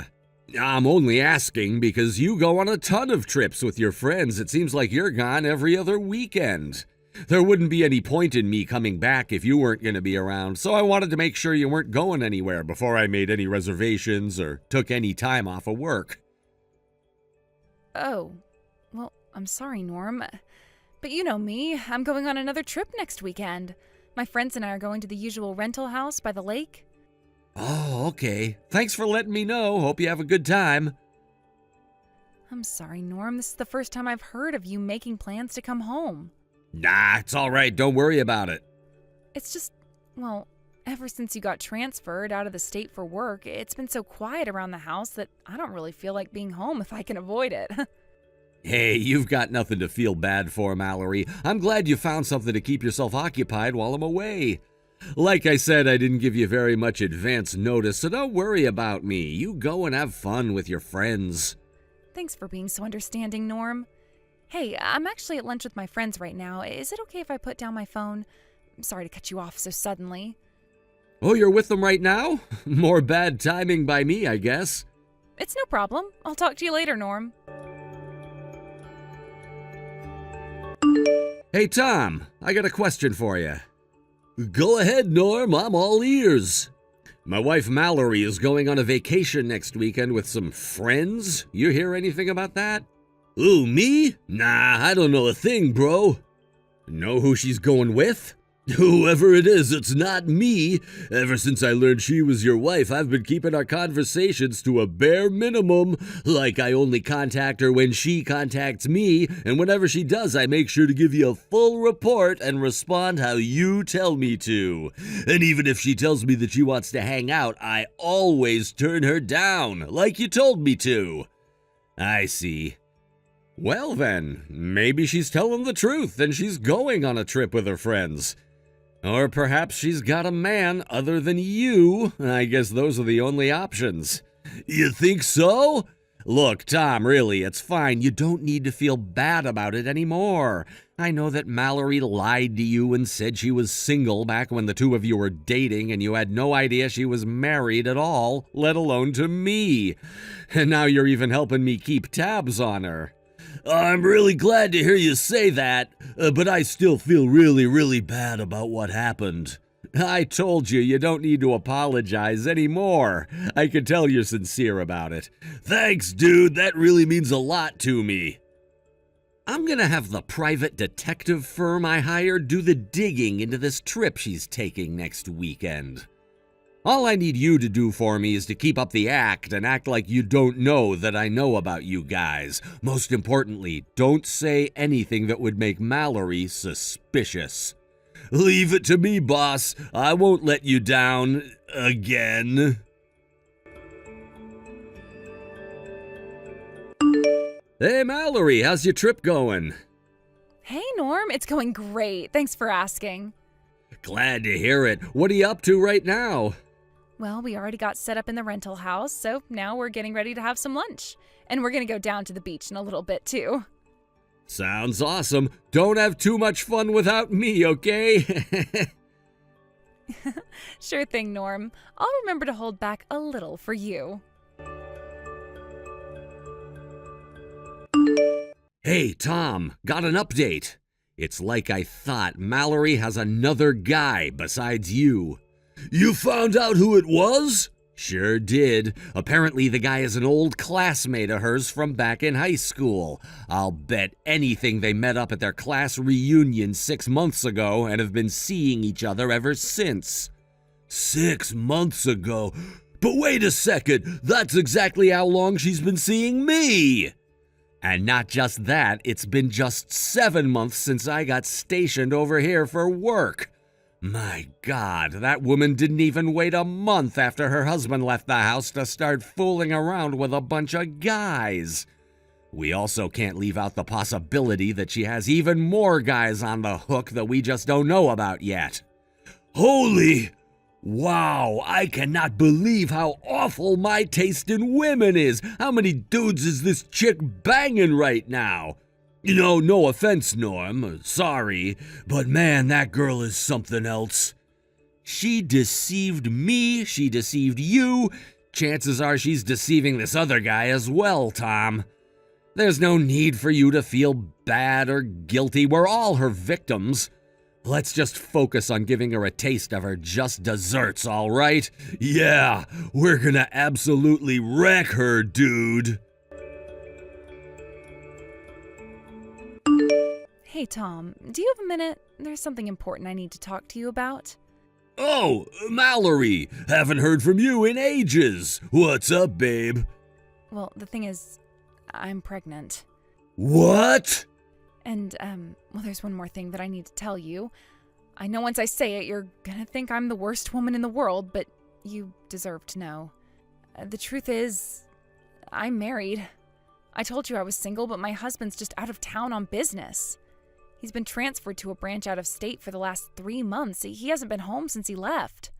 And so, since I haven't seen my husband at all, that means the baby is yours, Tom. Whoa, that's pretty heavy, babe. I know, this must be a huge shock for you. But I also want to tell you that you're the one I really love, Tom. And now that I know about this baby, I think the best thing possible to do is tell my husband about us, divorce him, and pay whatever damages he demands from me as soon as possible.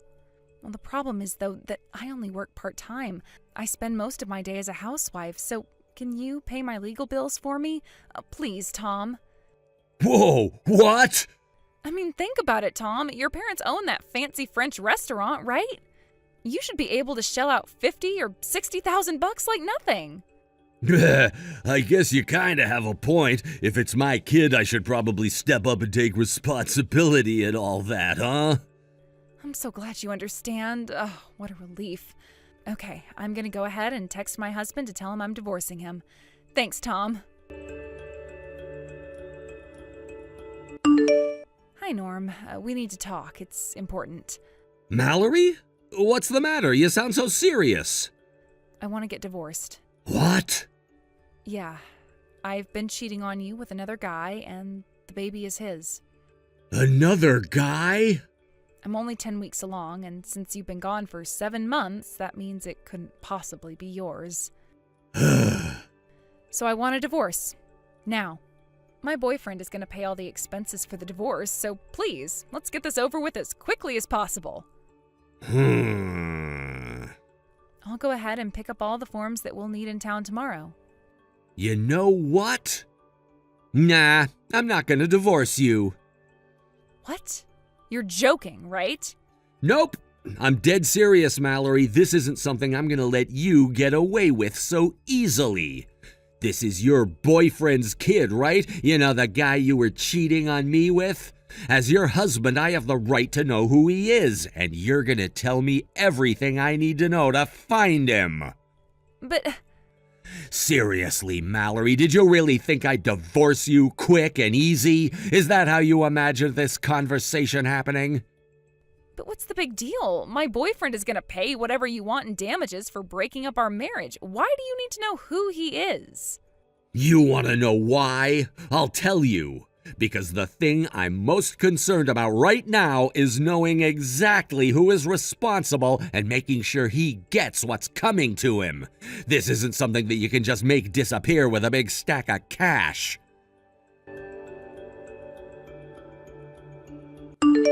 Hey, Tom, Mallory just texted me now saying she wants to divorce. Apparently she's pregnant with her boyfriend's kid. Did you hear anything about that?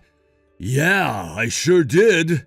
She just texted me a little bit before she texted you. She said she was sure the kid's mine, though I'm pretty sure it isn't, and she also admitted that she was married. She also said she was going to divorce her husband and wanted me to pay all of her legal bills for her. Seriously? Good grief. Oh, and for the record, she's trying to keep the father's identity a secret from me. She won't tell me who he is. Huh, that's interesting. I kept trying to pry it out of her, but she wouldn't budge. All she would tell me is that she's in her 10th week of pregnancy, so if that's true, then that means it's definitely not mine, seeing as I haven't seen her in 7 months. Man, 10 weeks. Which brings us to a new problem. There's a possibility that the child might be yours, Tom. Nah, don't worry about that. It ain't mine. You're sure about that? What makes you think that way? If you want, I'll take a DNA test to prove it, but I'm telling you, I'm 100% positive that the kid's not mine. Scratch that, 1000% positive.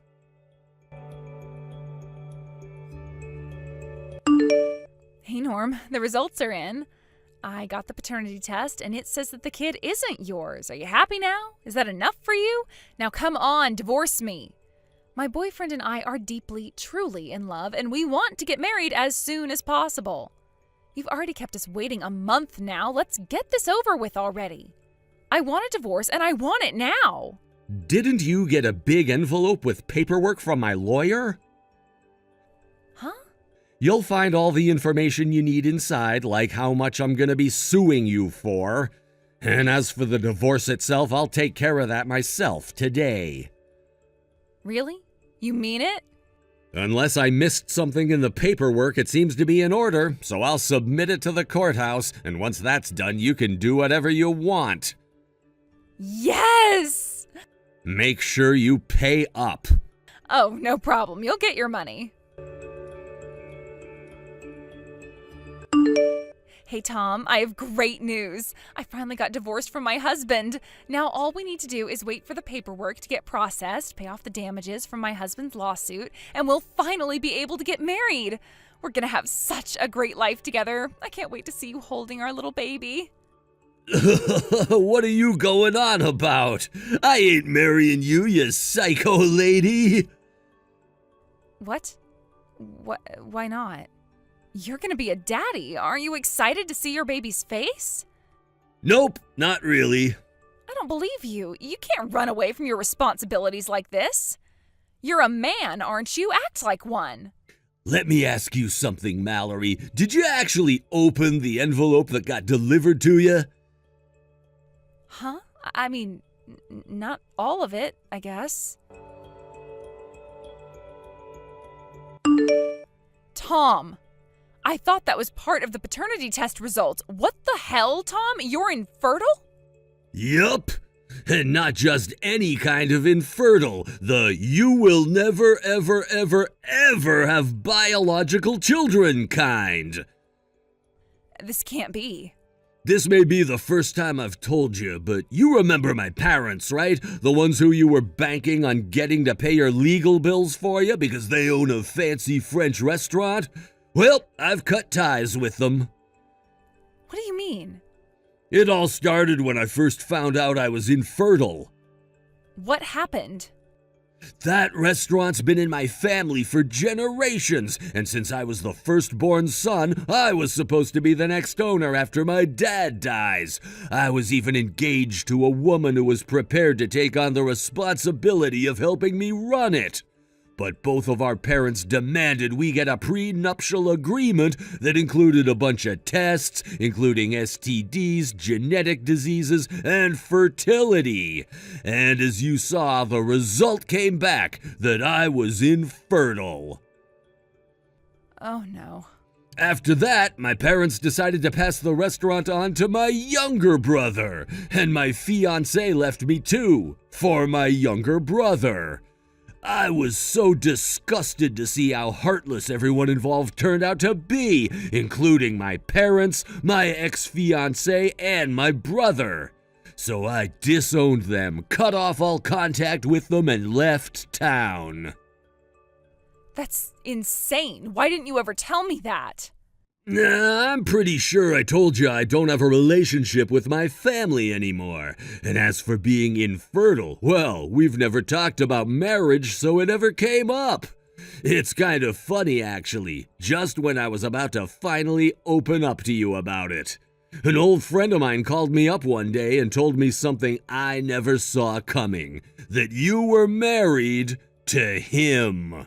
And then just a short while later, you come along and tell me I'm the father of your baby. Is there any chance at all that the test was faulty and that you really aren't infertile? Nope, I did the test a second time right after the first to confirm it, and the one you're holding in your hands right now is the third one. And they all say the exact same thing. There's a number that should be a very big number, but it's actually close to 0. Oh. Which leads us to an unfortunate conclusion, that while your husband was away on business, you were fooling around with at least one other guy in addition to me. No, you don't understand. That's, Oh, and there's one more important thing I need to tell you. What now? Once I tell you this, I think things are gonna start making a lot more sense. Your husband, Norm, we went to the same high school. He was 1 grade ahead of me. What? Not too long after I had left home, I just so happened to run into Norm. This happened just before he got sent out of the state for work. We got to talking and we exchanged contact information. 3 months ago we were talking and I told him, by the way, I managed to get myself a new girlfriend recently. Then I sent him your picture and he said, that's my wife. That was when Norm started going scorched earth on you. He hired a private detective and everything. It didn't take long for them to find out what a slimy, disgusting woman you are. And you're now finally reaping what you've sown. No. I can't believe it. I had no idea that was going on. Hey, Norm, I changed my mind. I don't want to get divorced after all. So it turns out my baby's father is actually, a penniless loser who would rather play video games all day than go to work. He's up to his eyeballs in debt, and he can barely hold down a job since he calls in sick so often. And I count on someone like him to take care of me and this baby. When I figured that out, I thought I would have Tom be the father instead, but...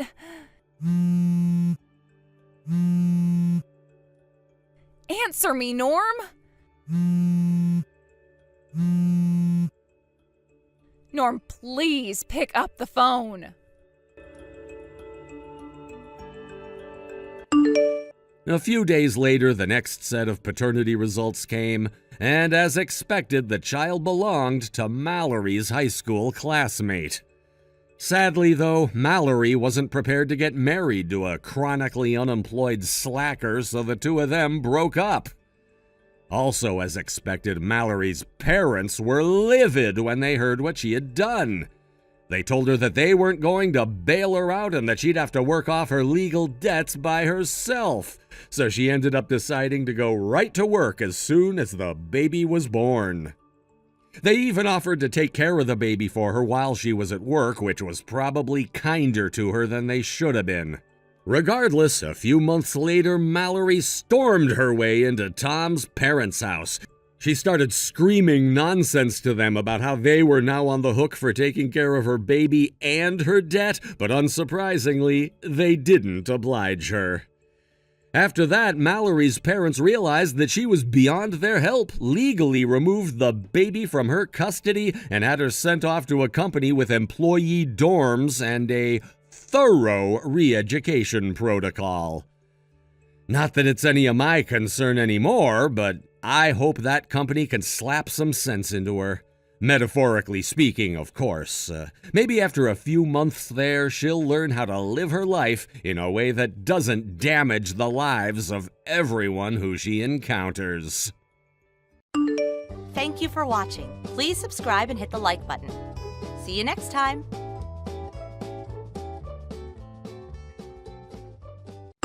Hey, Travis, is this a good time?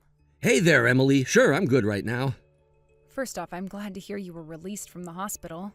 Thanks, it's great to be out. And you're coming back home tonight, right? Yep, I'm actually almost at the station already. That's great. I should be getting there right on schedule at about 4:30. I'll come and pick you up. Thanks, Emily. Seriously, though, collapsing on the job from overwork? That's just insane. When I heard that you were taken to the hospital in an ambulance from your office, I thought I was going to have a heart attack. And that's not even your regular assignment. You were only transferred from the main office temporarily because the branch office was short-staffed. And here I am, your fiancé, unable to come and see you because you're so far away. I feel so bad I haven't been able to support you, Travis. You don't need to feel bad about anything, Emily. I'm sorry I made you so worried about me, but I'm fine now. I'll be going back to my regular duties at the main office next week, so I'll be able to relax and get back into the swing of things at my own pace. Plus, I think this experience has given me some great insights that the company can use going forward related to creating a positive working environment. So when I think about it, there are actually plenty of silver linings to me being in the hospital. Oh, Travis, you're such an optimist. Oh, and by the way, there was something my dad wanted to ask you about. Yeah, what is it? He wants to know if you have some free time tomorrow? Yeah, I don't go back to work until next week, so tomorrow should be fine. Apparently there's something he wants to ask you to do before you go back to your regular job at the main office. Really? Any idea what it is? He said he'll give you all the details when he sees you tomorrow. He was planning on meeting up with you for lunch if that worked for you. Sure, that'll be fine. When should I head over there? Around 11:30 or so? Yeah, that sounds good. I'll let my dad know you're coming. Excuse me, I'm looking for Travis. Is this the correct number? Yep, that's me. I presume this is Ms. Butler, right? I'm actually on my lunch break right now, but is there something I can help you with? My understanding is that this is your very first day working at the main office after being assigned to a branch office, right? And you collapsed from overwork while there? Yes, that's right. Although to be more precise, it was only a temporary assignment at that branch office. Temporary? Yes, I was originally stationed at the main office. For a number of reasons, I was temporarily stationed at the branch office in Fieldsburg for a few months, but boy, I had no idea how heavy the workload was going to be. Right before I was scheduled to end my assignment in Fieldsburg and come back to the main office, well, I kind of just collapsed all of a sudden and was in the hospital for 3 weeks. I see. However, I don't understand how you could have had that hard of a workload. Honestly, it was a big surprise to me, too. If I had to venture a guess, the only reason you were sent to that pathetic little branch in the middle of nowhere was because you were nothing but dead weight at the main office in the first place. That's the only reasonable explanation. Only an incompetent slacker would be overworked in such an unimportant position. Of course, I suppose there's always the possibility that you simply faked your health scare in order to avoid having to do your job. No, I wasn't faking it. I was actually pretty sick. They wouldn't have kept me there for 3 weeks before releasing me if that weren't the case. In any case, it seems as though you managed to spend your entire morning simply going around and talking with the heads of each department. Do you really think someone in your low position has any need or reason to do that? I expect you to be doing your actual job in the afternoon. Hey, Travis. Well, it's been a few days. How's it going back at the main office? Are you getting along all right? Well, let's just say I had a less than pleasant encounter with a colleague. Ooh, that doesn't sound good. What happened? Do you know a female manager named Butler? Oh, yeah, I do. She got transferred to the main office from a local branch office around the same time you came back from the hospital. She's actually pretty well known around here for, well, a couple of reasons. First, getting appointed to a high-level managerial position at 38 years old, like she was, is pretty rare here. So her superiors apparently saw some sort of potential in her. But she also has a rather, how should I put this? Let's call it a strong personality. Yeah, that sounds about right. To be honest, though, we've been working together in the same office for the last several days, but I haven't really seen anything from her in either her work or personality that would merit her being placed in a high leadership position. Really? What makes you say that? So, this is something that happened on my first day back. All I had planned for that day was making the rounds and speaking to the heads of all the departments in the morning, then straightening out my desk and getting things organized in the afternoon.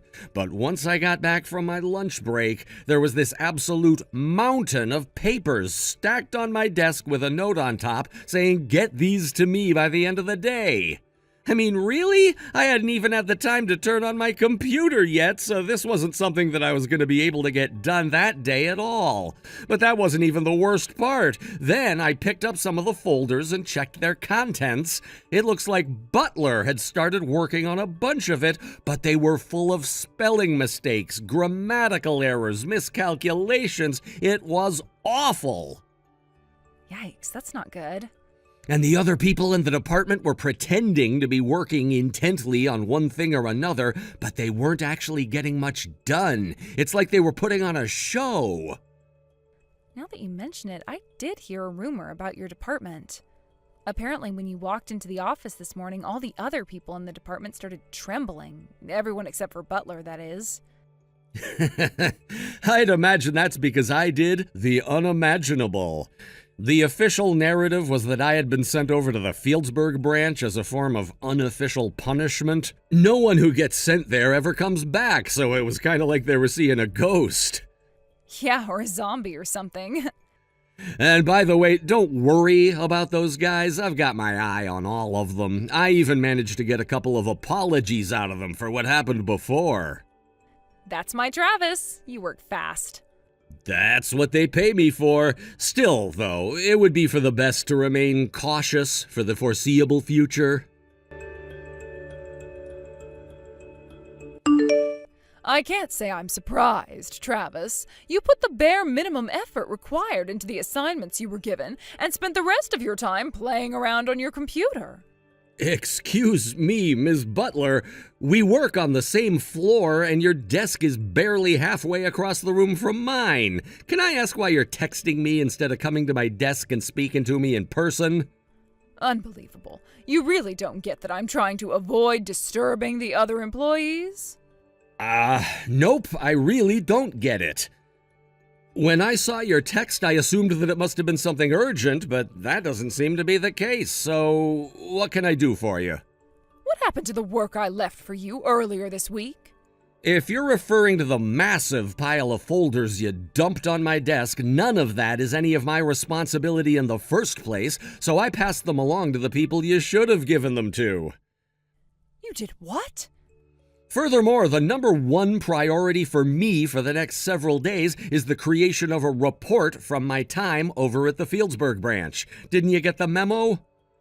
Oh, don't patronize me. Of course I got that thing. However, I am the senior manager of this department, and as such, you take your orders from me and no one else. Your number one priority is whatever I tell you it is. Good grief, how incompetent can you be? I can't take it anymore. You're through.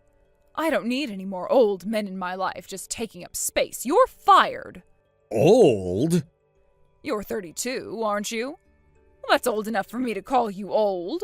All right, well, I suppose you're free to see me as being old if you like, but what makes you think you can fire me? Senior managers don't have that sort of authority.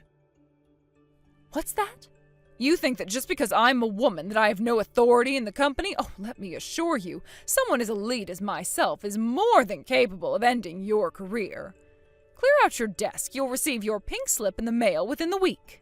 Is that so? Well, that's unfortunate. I got called an old man by a 38-year-old woman. What? Let me guess, it was Butler, right? You guessed it. Wow, well, if she thinks that you're an old man at 32, I can't imagine what she must think of the married man she's dating right now. Oh boy. Does that mean... You guessed it. The investigation is still kind of ongoing, but I can confirm with full confidence that all the rumors are 100% accurate. Well, looks like we have all we need. All that we need and more. Then I suppose it's time to make our move. Oh, this is getting really exciting. Travis, what's the meaning of this? You've got a lot of explaining to do. I told the HR director to process your termination, but when I opened an envelope sent to me from his desk today, I wasn't expecting your pink slip. It was mine? Why do you seem so surprised? The fact that you're texting me to complain about this right now would imply that you've at least seen the recent HR department announcement. Well, yes, I saw it, but it doesn't make any sense. Why are you the new head of the corporate HR department? I mean, what happened to the previous director? The same thing that's happening to you right now, Ms. Butler. He's been terminated. Terminated? I don't think I need to explain why a senior manager and former HR director having an extramarital affair together would lead to this outcome, Ms. Butler. I have no idea what you're talking about. Is that so? Well, regardless, we've been investigating the two of you. You can't be serious. It's bad enough that you personally sought out an affair with a married man, but to make matters far worse, the former HR director then used his position within the company to give professional favors to you, his mistress. Huh, I knew that's what this was all about. You think that a woman could never make it in the business world without sleeping with her boss. Ms. Butler, I've worked with, under, and above many talented women in my career, and after working with you for all this time, I can say with confidence that you are not one of them. You wouldn't know talent if it came up and slapped you in the face. You think I was promoted illicitly? Well, what about yourself? How did a low-level employee like yourself all of a sudden get promoted to HR director? Which one of your bosses are you sleeping with, I was an assistant director before, so I was already just one promotion away from the position. You were the assistant HR director at your age? I skipped college and started working right after high school, so I have a substantial leg up on people in my age group in years of experience. It also probably has something to do with the fact that I've been with this company since it was founded. You joined this company straight out of high school? Yep. My family's circumstances made it difficult for me to go to college, so I'd already planned on not going. With a bit of luck, I managed to earn the respect of the current company president, so he brought me into the company, and, well, the rest is history. Hold on just 1 minute. If you were really such a promising employee, then why on earth were you shipped off to the Fieldsburg branch? Everyone knows that's where the company sends all the people who they can't fire to keep the damage they cause to a minimum. Think about it, everyone calls it the graveyard branch. Once you go there, you never come back.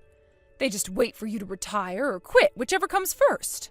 Yes, that's exactly what sort of place it is.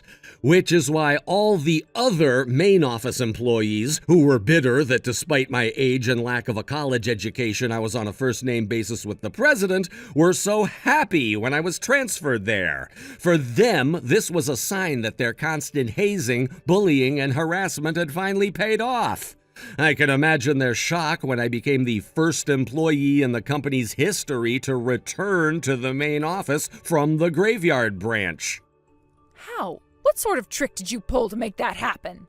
It's true that the Fieldsburg branch has been treated as the end of the line for tenured employees that the company doesn't know what to do with, and that reputation is precisely why I was sent over there.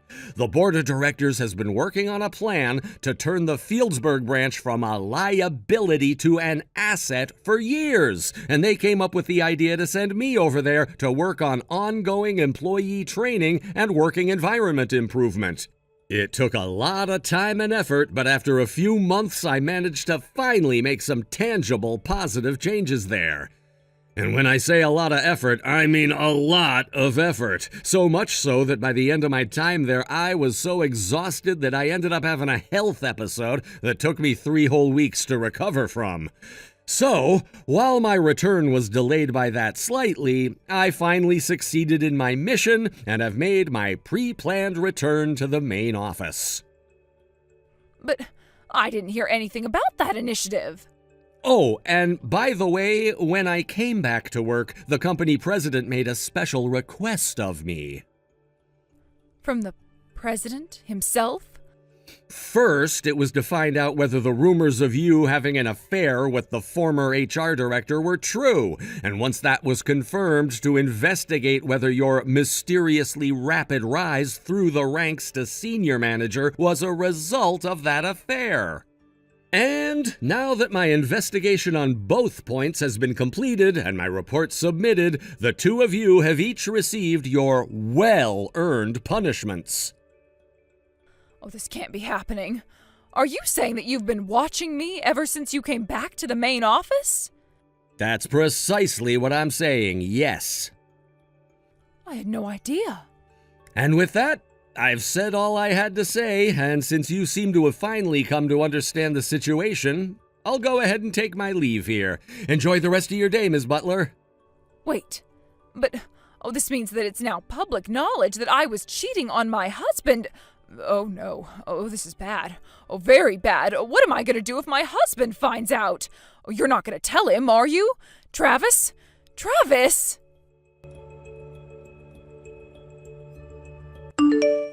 Ms. Butler's behavior was utterly shocking for a married woman.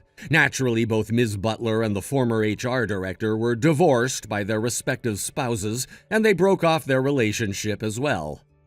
Also, since they had kept their illicit affair going for around 5 years, their spouses were awarded tremendous damages during the divorce proceedings. Furthermore, since the 2 of them were fired for cause, they both lost their pensions. Combined with the child support payments they now had to pay to their spouses as a result of losing custody of their children, they both had to take on a tremendous amount of debt. Word of their actions spread through the region, making it impossible for either of them to find a new job at the same pay grade they were at before. They had no choice but to take hourly wage positions at local businesses. This was the event that sparked the great spring cleaning of the company by the father of my fiancée, the company's president.